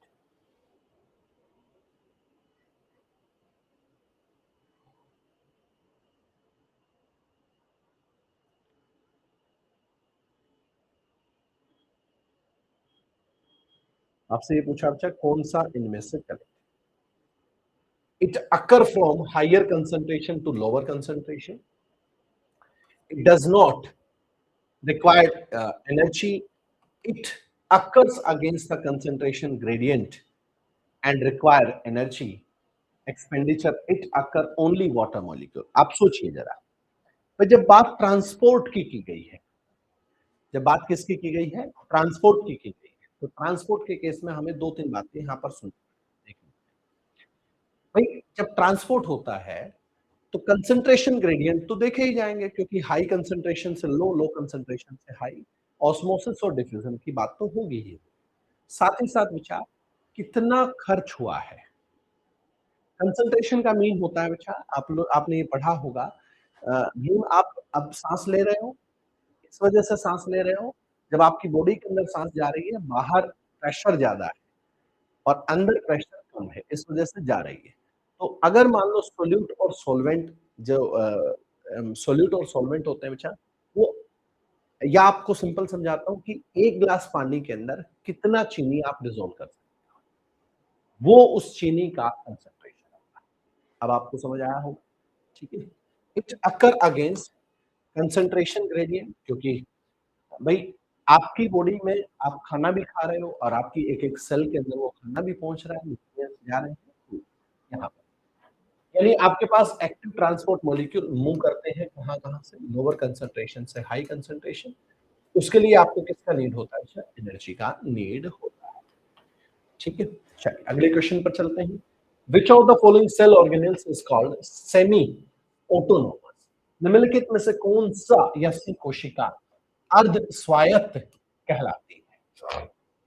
अर्ध स्वायत्त कहलाती है। Golgi apparatus lysosome, endoplasmic reticulum ribosome, mitochondria. मतलब अर्ध स्वायत्त का मतलब ये है कि जो खुद में सर्वाइव कर सके, जो अपने आप में सर्वाइव कर सके। ठीक है? तो माइटोकॉन्ड्रिया और प्लास्टिड क्यों कर सकते हैं?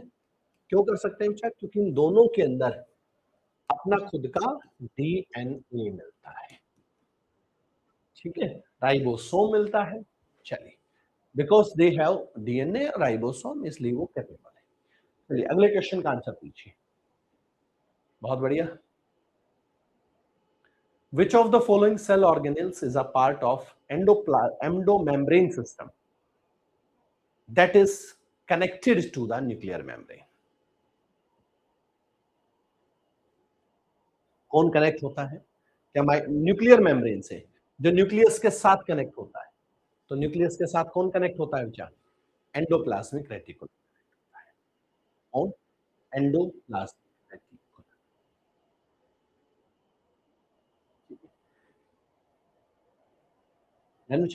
अच्छा, ज्योग्राफी में कितने क्वेश्चन किए थे आज आप लोगों ने? जल्दी बताएं, ज्योग्राफी में कितने क्वेश्चन हुए थे? एंडोप्लाज्मिक नेटवर्क है, मेम्ब्रेन, मेम्ब्रेन के देखा ना मैंने अभी बताया, ऐसे ऐसे ऐसे ऐसे। चलो नेक्स्ट क्वेश्चन पर आते हैं। Why does the rough endoplasmic reticulum appear rough?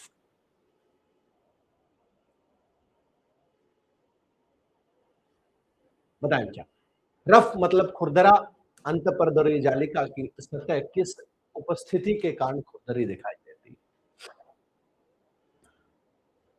किसके कारण? Due to lipid droplets, due to ribosome, due to Golgi apparatus, due to lysosome. देखिए अगर आप इतनी जल्दी जल्दी आंसर देंगे ना, नीरज, नीरज बाबू आप ही आंसर दे रहे हो, बाकी लोगों को भी देने दो। नीरज कंट्रोल कंट्रोल, उदय सेठी कंट्रोल। बाकी लोगों को भी देने दो भैया आंसर। आप चिपकाए जा रहे हो, अरे भर रहा हो, मैं आ गया भाई, बाकी लोगों को भी आने दो। जितना जल्दी आप लोग आंसर देंगे उतना ही मैं ज्यादा क्वेश्चन करवा दूंगा। ठीक है? क्योंकि मैंने अगर आपको जहां लगे, जैसे अभी भीम पूछ रहे थे, जहां आपको लगेगा सर ये जहां मैंने आप लोगों को यहाँ पर करवाया है पूरा हो गया तो हमारा बड़ा अच्छा है। जहां पूरा नहीं है, मैं बात करूंगा पोलिंग सिस्टम के बारे में बात करूंगा। ठीक है? पोल होता है आपके यहाँ, एक बार बताइए, आपने कभी पोल किया अपनी एप्लीकेशन के अंदर? अगर पोल किया तो मैं पोल का नेक्स्ट क्लास में उनको बोलता हूँ उनसे। ठीक है? चलो चले अब आगे। अगले क्वेश्चन पर आते हैं। बताया गया है राइबोसोम ईआर के साथ कनेक्ट होता है। ठीक है? ईआर के साथ कनेक्ट होता है।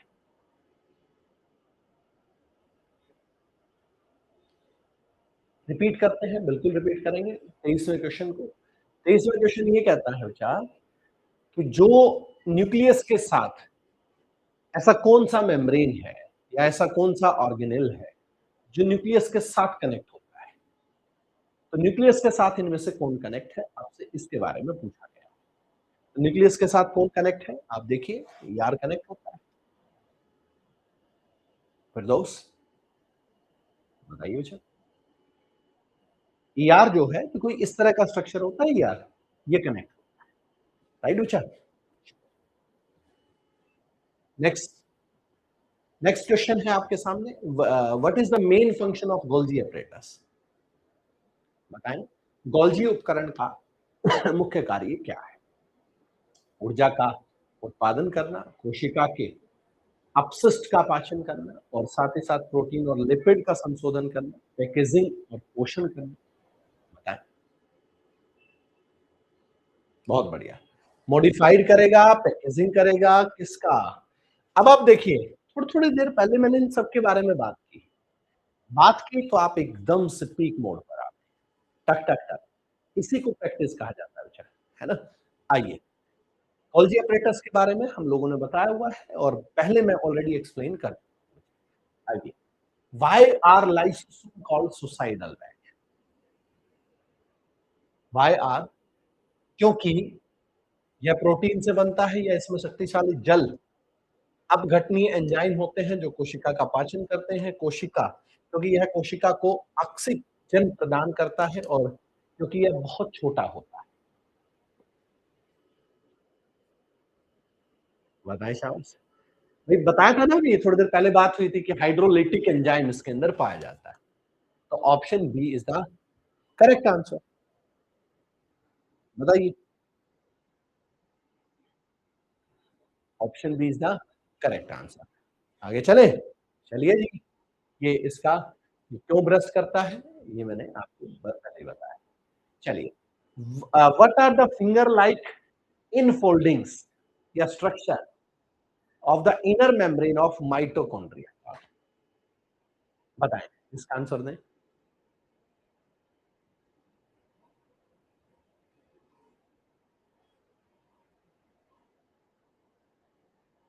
बहुत बढ़िया, बहुत बढ़िया।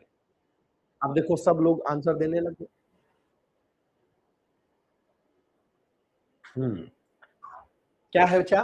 किसके ऊपर होता है? अब बताओ ये अभी दोस्त आपने जो पूछा था बाबू, क्लियर है? दे देंगे ना आंसर अब? यानी क्रिस्टी, क्रिस्टी, क्रिस्टी पर ही पाया जाता है। ठीक है। फिंगर लाइक स्ट्रक्चर अभी थोड़ी देर पहले भी मैंने बताया था। ठीक है। अब बताओ नेक्स्ट क्वेश्चन पर आओ। अब ठीक है, कल मैं टीम को यही बोलूंगा कि भैया ऑप्शन हटाओ, हमें ऑप्शन नहीं चाहिए। मेरा हमारे भाई इतने मजबूत हैं, हमारी बहना इतनी मजबूत है, वो खुद ही आंसर दे देंगे। What is the single membrane surrounding vacuoles in plant cell called? बताओ, ये क्वेश्चन बड़ा अच्छा है। जो सिंगल मेम्ब्रेन है पादप कोशिकाओं में रसधानी जो वैक्यूल्स है उसमें एकल झिल्ली, उसको क्या कहा जाता है जो सिंगल मेम्ब्रेन होती है? न्यूक्लियोप्लास्ट कहा जाता है आंचल न्यूक्लियस की मेम्ब्रेन को भाई, इसकी को नहीं कहा जाता।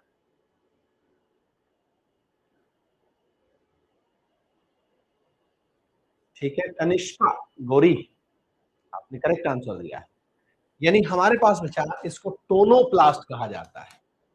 इसको क्या कहा जाता है? टोनोप्लास्ट कहा जाता है। Tonoplast is a selectively permeable membrane of vacuole, separate करता है सेल को साइटोप्लाज्म से। ठीक है।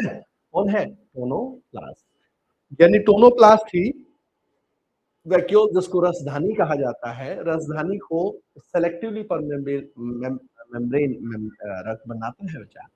और जो हमारे पास जो इसका सेल सेप मतलब है कोशिका का जो रस है उससे अलग करने का काम करता है।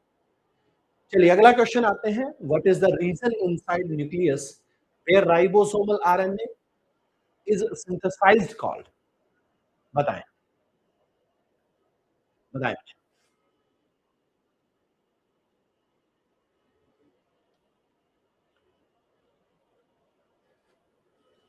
केंद्रक के भीतर पाए जाने वाले क्षेत्र को क्या कहते हैं जहां राइबोसोमल असंश्लेषण होता है?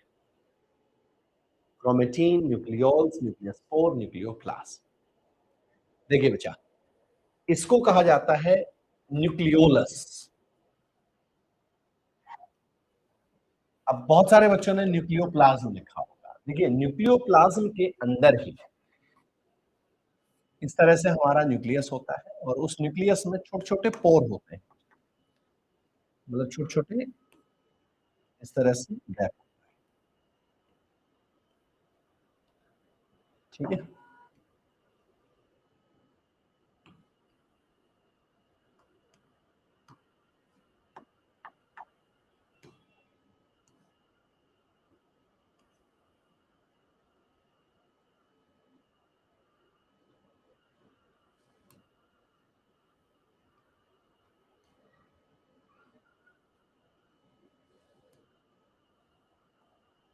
देखिए बच्चा, इस तरह से पोर होते हैं। इनको पोर बोलते हैं। और इन्हीं के साथ, ये पोर के साथ ही कनेक्ट होता है हमारा ईआर कनेक्ट होता है। इसके बीच एक लिक्विड मिलेगा, इस लिक्विड को हम लोग बोलेंगे न्यूक्लियोप्लास्ट। अगर बच्चा हमारे पास बहुत सिस्टम से एक अच्छे तरीके से इस तरह से थ्रेड लाइक स्ट्रक्चर है, तो उसको क्रोमोसोम कहेंगे। और अगर यही स्ट्रक्चर ऐसे बिखरा हुआ होगा तो उसको क्रोमेटीन कहेंगे, राइट? तो क्रोमोसोम, क्रोमेटीन, मैं मान लेता हूं क्रोमोसोम। इसी के अंदर बच्चा एक पार्ट और होता है जिस पार्ट को हम लोग कहते हैं क्या, इस पार्ट को कहा जाता है न्यूक्लियोल्स कहा जाता है, न्यूक्लियोलस कहा जाता है। और यही न्यूक्लियोलस राइबोसोम का निर्माण करता है।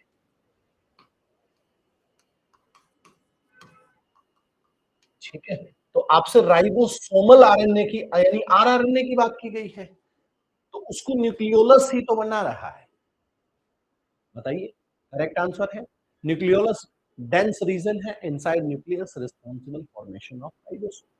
यही बात मैंने आपको यहां पर बता दी। चलिए अगले क्वेश्चन का आंसर दीजिए। What is the main function of microtubules and microfilaments that from cells skeleton? कोशिका का कंकाल बनाने वाले सूक्ष्म नलिकाओं और सूक्ष्म तंतुओं का मुख्य कार्य क्या है?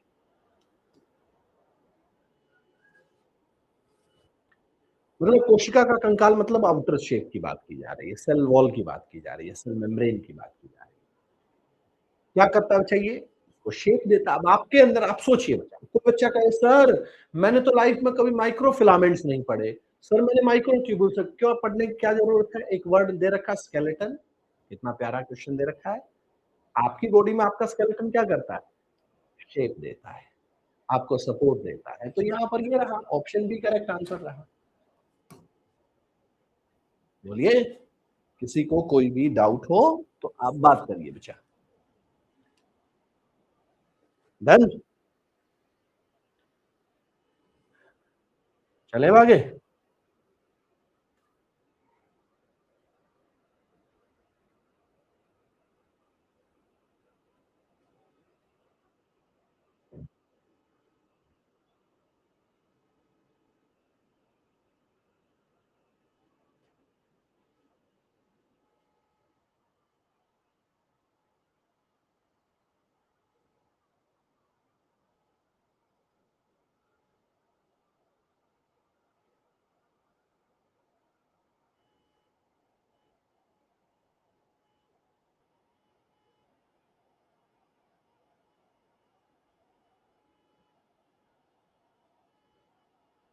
चलो, बहुत बढ़िया।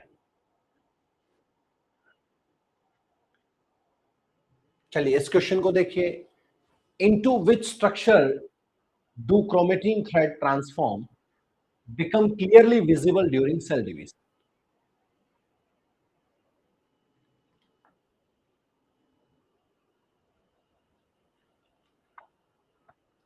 आप लोगों ने अभी नहीं देखा? एक बार देखिए बच्चा, अभी एक छोटी सी बात नहीं की थी कि अगर वही स्ट्रक्चर बिल्कुल सिस्टमैटिक हो तो क्रोमोसोम होगा, और बिखरा हुआ हो तो क्रोमेटीन होगा। तो आपसे क्रोमेटीन के बारे में पूछा गया है। धागे कोशिका विभाजन के स्पष्ट रूप से दिखाई देने वाली संरचना, जो एकदम से क्लियर दिखाई दे उसको क्या कहा जाएगा? जो एकदम से क्लियर दिखाई दे उसको क्रोमोसोम कहा जाएगा। ठीक है जी, चलिए भैया बहुत बढ़िया। कुछ बच्चों ने ए आंसर दिया, नीरज नहीं।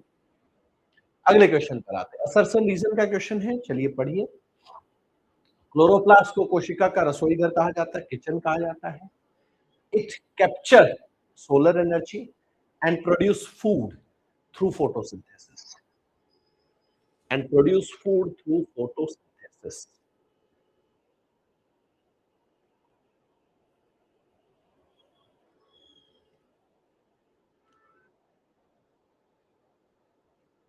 फोटोसिंथेसिस करता है ये, बिल्कुल करेक्ट है। तो रीजन भी करेक्ट है और असर्शन भी करेक्ट है, करेक्ट एक्सप्लेनेशन है इसका। बहुत बढ़िया बच्चा, बहुत बढ़िया। अब बता दीजिए मेरे को, जहां भी आपको लगे कि सर ये एक्सप्लेन कर दीजिए, मैं कर देता हूँ। चलो मैं इसके बारे में थोड़ा सा आप लोगों से बात करता हूँ। देखो बच्चा, जो प्लास्टिड होते हैं ना, प्लास्टिड, वो सिर्फ एनिमल्स के अंदर में, प्लांट के अंदर मिलेंगे, एनिमल में नहीं मिलेंगे। एक है क्लोरोप्लास्ट। क्लोरोप्लास्ट के अंदर आप लोग जानते हैं कलर जो है इसका ग्रीन होता है। किसके कारण होता है ग्रीन? क्लोरोफिल के कारण। आपको मैं बता दूं, जैसे आपने कभी कोई गोरे इंसान देखे होंगे, कभी कुछ डार्क शेडो में देखे होंगे, बच्चा डार्क स्किन कलर देखा होगा, तो उनमें मेलानिन नाम का एक पिगमेंट पाया जाता है। जो गोरे होते हैं उसमें मेलानिन कम होता है, जो थोड़े से डार्क होते हैं उनमें मेलानिन ज्यादा होता है। ठीक है, ये मेलानिन के कारण ही। तो कलर किसके कारण होगा? एक पिगमेंट के कारण होगा। जैसे हमारे अंदर कलर मेलानिन के कारण होता है, यहाँ पर जो कलर है वो क्लोरोफिल के कारण होता है। फिर वही इसके फंक्शन की बात करें तो फंक्शन है बच्चा help in photosynthesis. Help in photosynthesis. Second हम लोग बात करें बच्चा तो क्रोमोप्लास्ट। अब क्रोमोप्लास्ट में दो चीजें होती हैं, दो कलर मिलेंगे आपको, एक येलो मिलेगा, एक ऑरेंज रेड मिलेगा। येलो जो मिलेगा बच्चा, येलो या ऑरेंज रेड की अगर बात करें तो जो येलो मिलेगा वो किसकी वजह से मिलेगा? ज़ैंथोफिल की वजह से। और ऑरेंज रेड मिलेगा वो कैरोटीन की वजह से। इन दोनों का काम क्या है? प्रोवाइड कलर, रंग प्रदान कर। ठीक है, एक और नाम सुना होगा ल्यूकोप्लास्ट। ल्यूकोप्लास्ट बच्चा कलरलेस होता है, रंगहीन। क्यों? क्योंकि इसमें कोई पिगमेंट नहीं होता। इसका काम है स्टोरेज ऑफ फूड का।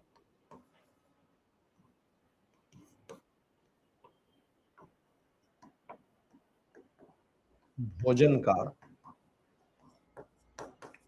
भंडारण।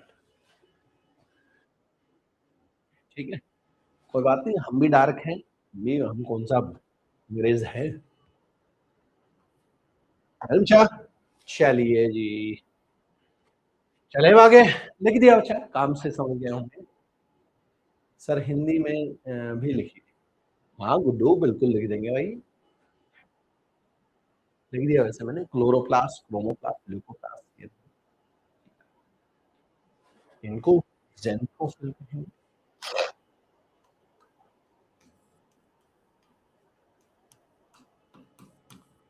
Xanthophyll, carotene, chlorophyll.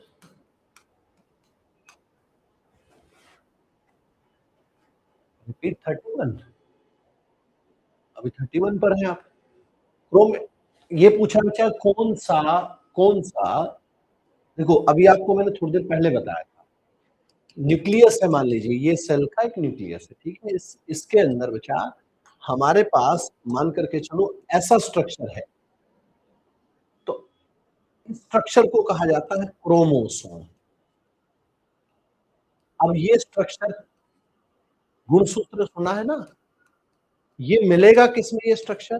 ये स्ट्रक्चर मिलेगा बच्चा स्पर्म यानी शुक्राणु, एंड ओवम यानी अंडाणु। तो शुक्राणु में मिलेगा और अंडाणु में मिलेगा।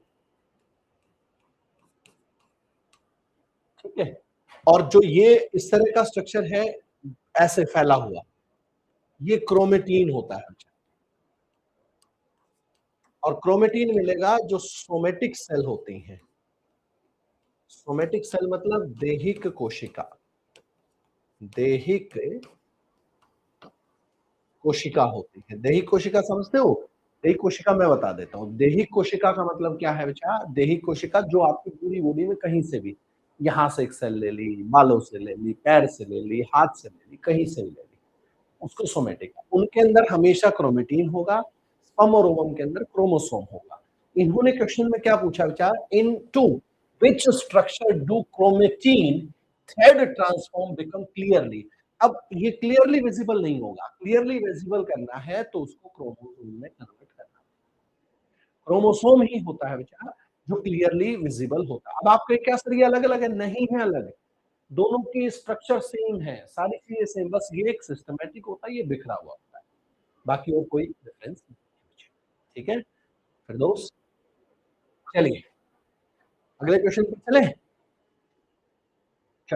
विच of the following organelles found in animal cell assist in cell division. बताइए सेल डिवीजन में कौन हेल्प करता है। फिर दोस्त बताइए बच्चा, कोई डाउट तो पूछिए, दिल खोल करके पूछो। आप यहाँ क्यों आए हो, आप यहाँ अपने डाउट क्लियर करने के लिए आए हो, आप यहाँ पर चीजों को समझने आए हो कि सर आज के बाद में सेल के क्वेश्चन नहीं लगाऊंगा सर, आप ये करने आए हो कि सर आज के बाद मैं सेल के क्वेश्चन, जेनेटिक्स के क्वेश्चन नहीं लगाऊंगा, सेल के क्वेश्चन। और अगर सेल के क्वेश्चन नहीं लगे सर तो आप जिम्मेदार हो, ये बात मेरे से कहने के लिए आए हो आज आप, समझ रहे हो, इस बात के लिए आए हो।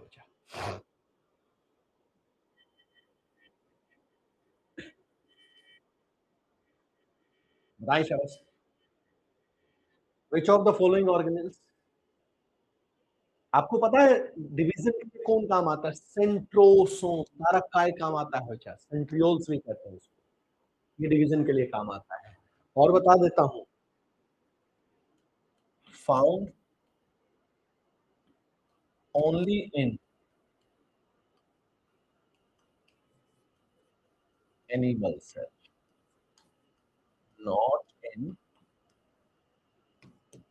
प्लांट्स, केवल पादप, केवल जंतु कोशिका में पाया।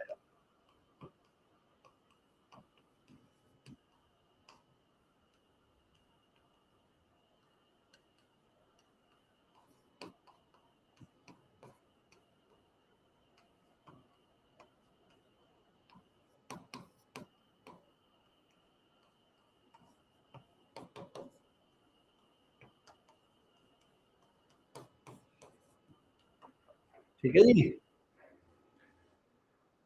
अब आओ, सेंट्रोसोम कहो या सेंट्रियोल्स कहो, not found in higher plants, they primary function spindle fibre during division. Spindle fibre बता दूं, इस तरह की शेप होती है क्या, ऐसी स्पिंडल फाइबर। चलो क्वेश्चन 34 है, 40 तो कम से कम करेंगे बेटा, 7 बजे फिर मेरा क्लास है, उसके अंदर थ्योरी पार्ट आप जानते हो, बीपीएससी स्टडी आईक्यू के ऊपर मेरा सेशन आता है। मैच करना है आपको, रॉबर्ट ब्राउन, स्लेडन, हुक, लिवेन।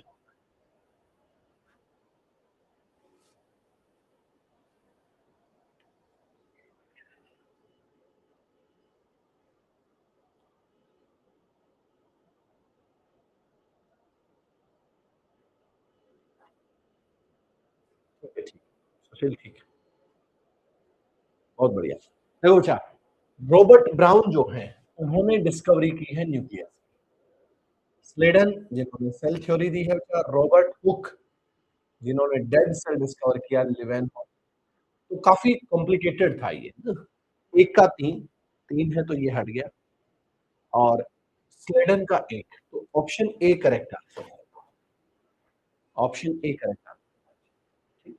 ये सब के बारे में दिया हुआ, इसने कब कब क्या क्या डिस्कवर किया, हालांकि इनके बारे में, सबके बारे में हम लोग बात कर चुके हैं, धीरे धीरे हम लोगों ने स्लेडन सन के बारे में बात की थी। 1931 के अंदर रॉबर्ट हुक ने, रॉबर्ट ब्राउन ने जो है बनाया था बच्चा किसको, तो न्यूक्लियस की डिस्कवरी की थी। जो बच्चा आंसर नहीं दे रहा है, मैं देख रहा हूँ कि कुछ कुछ बच्चे बार बार रिपीट कर रहे हैं, कुछ बच्चे आंसर नहीं दे रहे, एकदम से साइलेंट मोड में, अरे पढ़ाने दो, चलने दो क्लास, हम अपने आप ज्यादा से ज्यादा क्या आंसर दोगे, गलत दोगे, मैं कुछ कर नहीं पाऊंगा, आप लोग क्या कर पाऊंगा, मैं सब समझा ही सकता हूँ, तो आपको आंसर देना पड़ेगा। ठीक है बच्चा, जैसे सुरुचि कुमारी का पहली बार मेरी बेटी का आंसर देखा, इससे पहले मैंने नाम नहीं पढ़ा, आप समझिए। मनीष बाबू आपका नाम भी मैंने आज पहली बार, सलोनी आपका नाम भी पहली बार नहीं पढ़ा, आप आंसर दे रहे हो भले ही, लेकिन आज आपका नाम पहली बार नहीं। इसलिए बिल्कुल वो ना रहे, आंसर देते रहो, देते रहो, देते रहो बेटा। अब आइए एक और क्वेश्चन आपके सामने। अनु आपका नाम तो बहुत है बेटा। हाँ, अंकित आनंद, आंचल बहुत अच्छा। चलिए मैच द फॉलोइंग है, plant cell wall, plasma membrane, bacterial cell wall और मिडल लैमेला।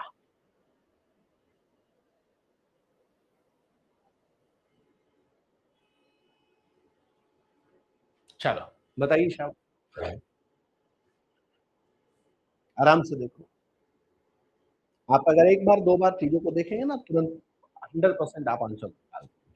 देखिए मिडल लैमेला बता देता हूँ, जो सेल्स हैं आपस में प्लांट सेल जुड़ी हुई होती हैं, तो वो कैल्शियम से और मैग्नीशियम का बना होता है जो उनका जोड़ होता है, ठीक है। तो प्लांट सेल वॉल किससे बनी होंगी, सेलुलोज से बनी होगी। तो फोर्थ में ये हट गया, ये हट गया। अच्छा, प्लाज्मा मेम्ब्रेन अभी बात की थी, फॉस्फोलिपिड और प्रोटीन से बनी होती है। तो option A correct, sorry option B correct answer. एक और है भैया। अब बैक्टीरियल सेल वॉल किससे बनी होगी, पेप्टिडोग्लाइकन से, इसलिए ऑप्शन बी यहाँ पर हमारा करेक्ट आंसर। और मिडल लैमेला कैल्शियम, ये हमारा आंसर सेलुलोज में आ गया। प्लाज्मा झिल्ली यहाँ पर आ गया बच्चा, कोशिका भित्ति यहाँ पर आ गया, ये यहाँ पर आ गया, ठीक है। चलिए पूरा एक्सप्लेनेशन आपके सामने है, मैं फिर से रिपीट कर देता हूं, आप समझिए कि प्लांट सेल आपस में जुड़ी हुई तो होंगी, तो प्लांट सेल किसके सहारे जुड़ी हुई होंगी। Sir ji please Hindi option पढ़िए। पादप कोशिका भित्ति, अच्छा मैं आगे क्वेश्चन, ठीक है भैया, ये लीजिए अब पढ़ लेंगे। क्लोरोप्लास्ट, राइबोसोम, गोल्जी केंद्रक, ये दिया हुआ है। प्रोटीन की फैक्ट्री, कोशिका का रसोई घर, कोशिका का मस्तिष्क, कोशिका की फैक्ट्री, ठीक है। क्लोरोप्लास्ट क्या करता है, राइबोसोम क्या करता है, भाई राइबोसोम प्रोटीन की फैक्ट्री है ना, तो हो गया, आंसर ही मिल गया, एक से ही आंसर मिल गया। फिर दोस्त किसको रिपीट करना है, किसको रिपीट करना है, एक से ही मिल गया ना, क्योंकि राइबोसोम को प्रोटीन की फैक्ट्री कहा जाता है, न्यूक्लियस को ब्रेन ऑफ सेल कहा जाता है, इसको ऑफ सेल कहा जाता है, क्लोरोप्लास्ट को किचन ऑफ सेल कहा जाता है, ठीक है। लास्ट ऑप्शन 36 क्वेश्चन का, 36 में तो न्यूक्लियस लिखा हुआ है, न्यूक्लियस को पूरे डीएनए को रखता है ना, तो उसको ब्रेन ऑफ सेल कहा जाता है, पूरी एक्टिविटी ये लेकर के आता है, ठीक है। चलो चले आगे, कोई बात नहीं, कोई बात नहीं। 35 बोलो फिर। मिडल लैमेला, एक बात बताओ, मैंने क्या कहा अभी आपको, जो सेल है, कोशिकाएं हैं बच्चा, वो आपस में जुड़ी हुई तो होंगी ना, क्या आपस में जुड़ेंगी नहीं वो, तो इनके बीच में जोड़ का काम कौन करेगा, जो जोड़ेगा इनको उसी को क्या कहा जाएगा, मिडल लैमेला कहा जाएगा। और ये जो है, इसको सीमेंट ऑफ सेल भी बोलते हैं, क्योंकि जोड़ा है इसने, किसके बना होता है, कैल्शियम और मैग्नीशियम का बना होता है, कैल्शियम और मैग्नीशियम का बना होता है, ठीक है। चलो एक बच्चा पूछ रहा है सर, जिनके कारण था,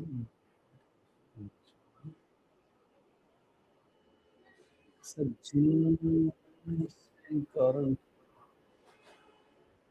थोड़ा नॉइज, ओके, चलो नेक्स्ट क्वेश्चन पर आते हैं। मैच द फॉलोइंग है, सक्रिय परिवहन, प्रासरण, विसरण और फैगोसाइटोसिस। आपसे पूछा है बच्चा, जल का अर्ध पारगम्य झिल्ली में गमन, ऊर्जा का उपयोग, ठोस पदार्थों कोशिका निगलना सांद्रता प्रवणता के अनुसार मूवमेंट होती है। यहां पूछा गया है बच्चा act to transport movement of water through semi permeable membrane, osmosis, diffusion, phagocytosis. सब प्रैक्टिस क्वेश्चन भी देंगे। प्रैक्टिस क्वेश्चन तो आपको मिलेंगे, मैं भी दूंगा, इस क्लास में भी ऐड कर दूंगा और बाकी भी दे देंगे। ठीक है, चलिए बताएं जल्दी। देखो सक्रिय परिवहन ये रहेगा जहां ऊर्जा बन आया था ये क्वेश्चन। प्रासरण क्या होता है बच्चा? प्रासरण होता है जहां जल का अर्धपारगम्य झिल्ली में मतलब इंटर कर जाना, उसको ऑस्मोसिस कहा जाता है। तो दो का एक का दो, और ये हमारा आंसर आ गया ऑप्शन सी पर। विसरण किसको कहा जाता है? कंसंट्रेशन के कारण, moment of molecule according to concentration gradient, उसको डिफ्यूजन कहा जाता है। फाइगोसिटिस किसको कहा जाता है? तो बच्चा ठोस पदार्थों का कोशिकाओं द्वारा एब्जॉर्प्शन, दैट इज कॉल्ड फाइगोसिटिस। ठीक है, तो ये हमारा ऑप्शन यहाँ पर ऑप्शन सी हो जाता है। तो चलिए ये मैंने आप लोग को इसका एक्सप्लेनेशन यहाँ पर दे दिया है, किसको क्या क्या कैसे कैसे कहा जाता है।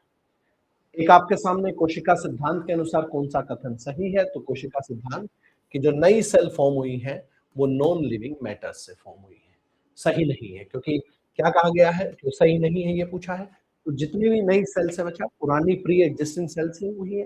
रुडोल्फ फेर्को को याद कीजिए, उन्होंने बताया था इसके बारे में। इसके बाद बच्चा assertion the size of eukaryotic cell larger than prokaryotic cell. ठीक है, eukaryotic cell have many organelles, true nucleus. बिल्कुल दोनों करेक्ट है, दोनों करेक्ट है। इसके बाद है बच्चा यहाँ पर consider the following endoplasmic reticulum, Golgi body, ribosome. उपरोक्त में से रिलेट करना है, तो तीनों आपस में एक दूसरे से, क्योंकि तीनों का काम किससे रिलेटेड है? प्रोटीन से रिलेटेड है, तो यहाँ पर करेक्ट आंसर हो जाता है। मैंने आपको 40 क्वेश्चन क्लास में करवा दिए। ठीक है, मैंने आपको 40 क्वेश्चन यहाँ पर क्लास में करवा दिए। 10 क्वेश्चन मैं होमवर्क में दे रहा हूँ, बाकी 10 क्वेश्चन आप लोग को वहां से भी, सॉरी 50 क्वेश्चन वहां से भी प्रैक्टिस के लिए मिलेंगे। तो कुल मिलाकर के 100 क्वेश्चन आप लोगों को यहाँ पर मिल रहे हैं। जिस बच्चे को जब भी कोई इशू आए कि सर यहाँ मेरे को प्रॉब्लम है, तुरंत मेरे से बात करो, तुरंत मेरे पास कनेक्ट करो। ठीक है, आपको कभी भी कोई भी इशू आता है तुरंत मेरे से बात करो, ये मेरा नंबर है।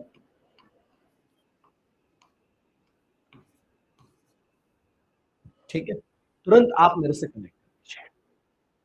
आपको कोई भी, मैं 10 क्वेश्चन दे रहा हूं या जो आपको टीम से मिलेंगे, जिस क्वेश्चन में इशू आए तुरंत स्क्रीनशॉट लीजिए, मेरे पास भेज दीजिए किसका। राइट, तो अभी हम लोग क्लास को ऑफ करते हैं और मिलते हैं आप लोगों से नेक्स्ट सेशन के अंदर। बड़ा अच्छा लगा यार, और कोशिश ये किया करो कि हर बच्चा क्वेश्चन का आंसर दे, हर बच्चा इन्वॉल्व हो, बड़े अच्छे तरीके से इन्वॉल्व हो। मैं उस जो 2023 यूपीएससी के अंदर एक क्वेश्चन पूछा था उसको मैं आपको दिखा भी देता हूँ। ये क्वेश्चन पूछा था, ये यूपीएससी 2023 का क्वेश्चन है। आप देख सकते हो क्या लेवल है और आपका आज क्या लेवल हो चुका है इस पूरे को पढ़ने के बाद। क्या माइटोकॉन्ड्रिया प्रोटीन सिंथेसिस में इन्वॉल्व है? नहीं है, बाकी स्टेटमेंट ठीक है, बिल्कुल हो गया आंसर। ठीक है, चल तो अभी फिर क्लास को ऑफ करते हैं और आप लोगों से मिलेंगे हम लोग नेक्स्ट सेशन कल ठीक 5 बजे। राइट बच्चा, 40 क्वेश्चन हम लोगों ने क्लास में कर दिए, बाकी 10 क्वेश्चन में होमवर्क के तौर पर आप लोगों को दे।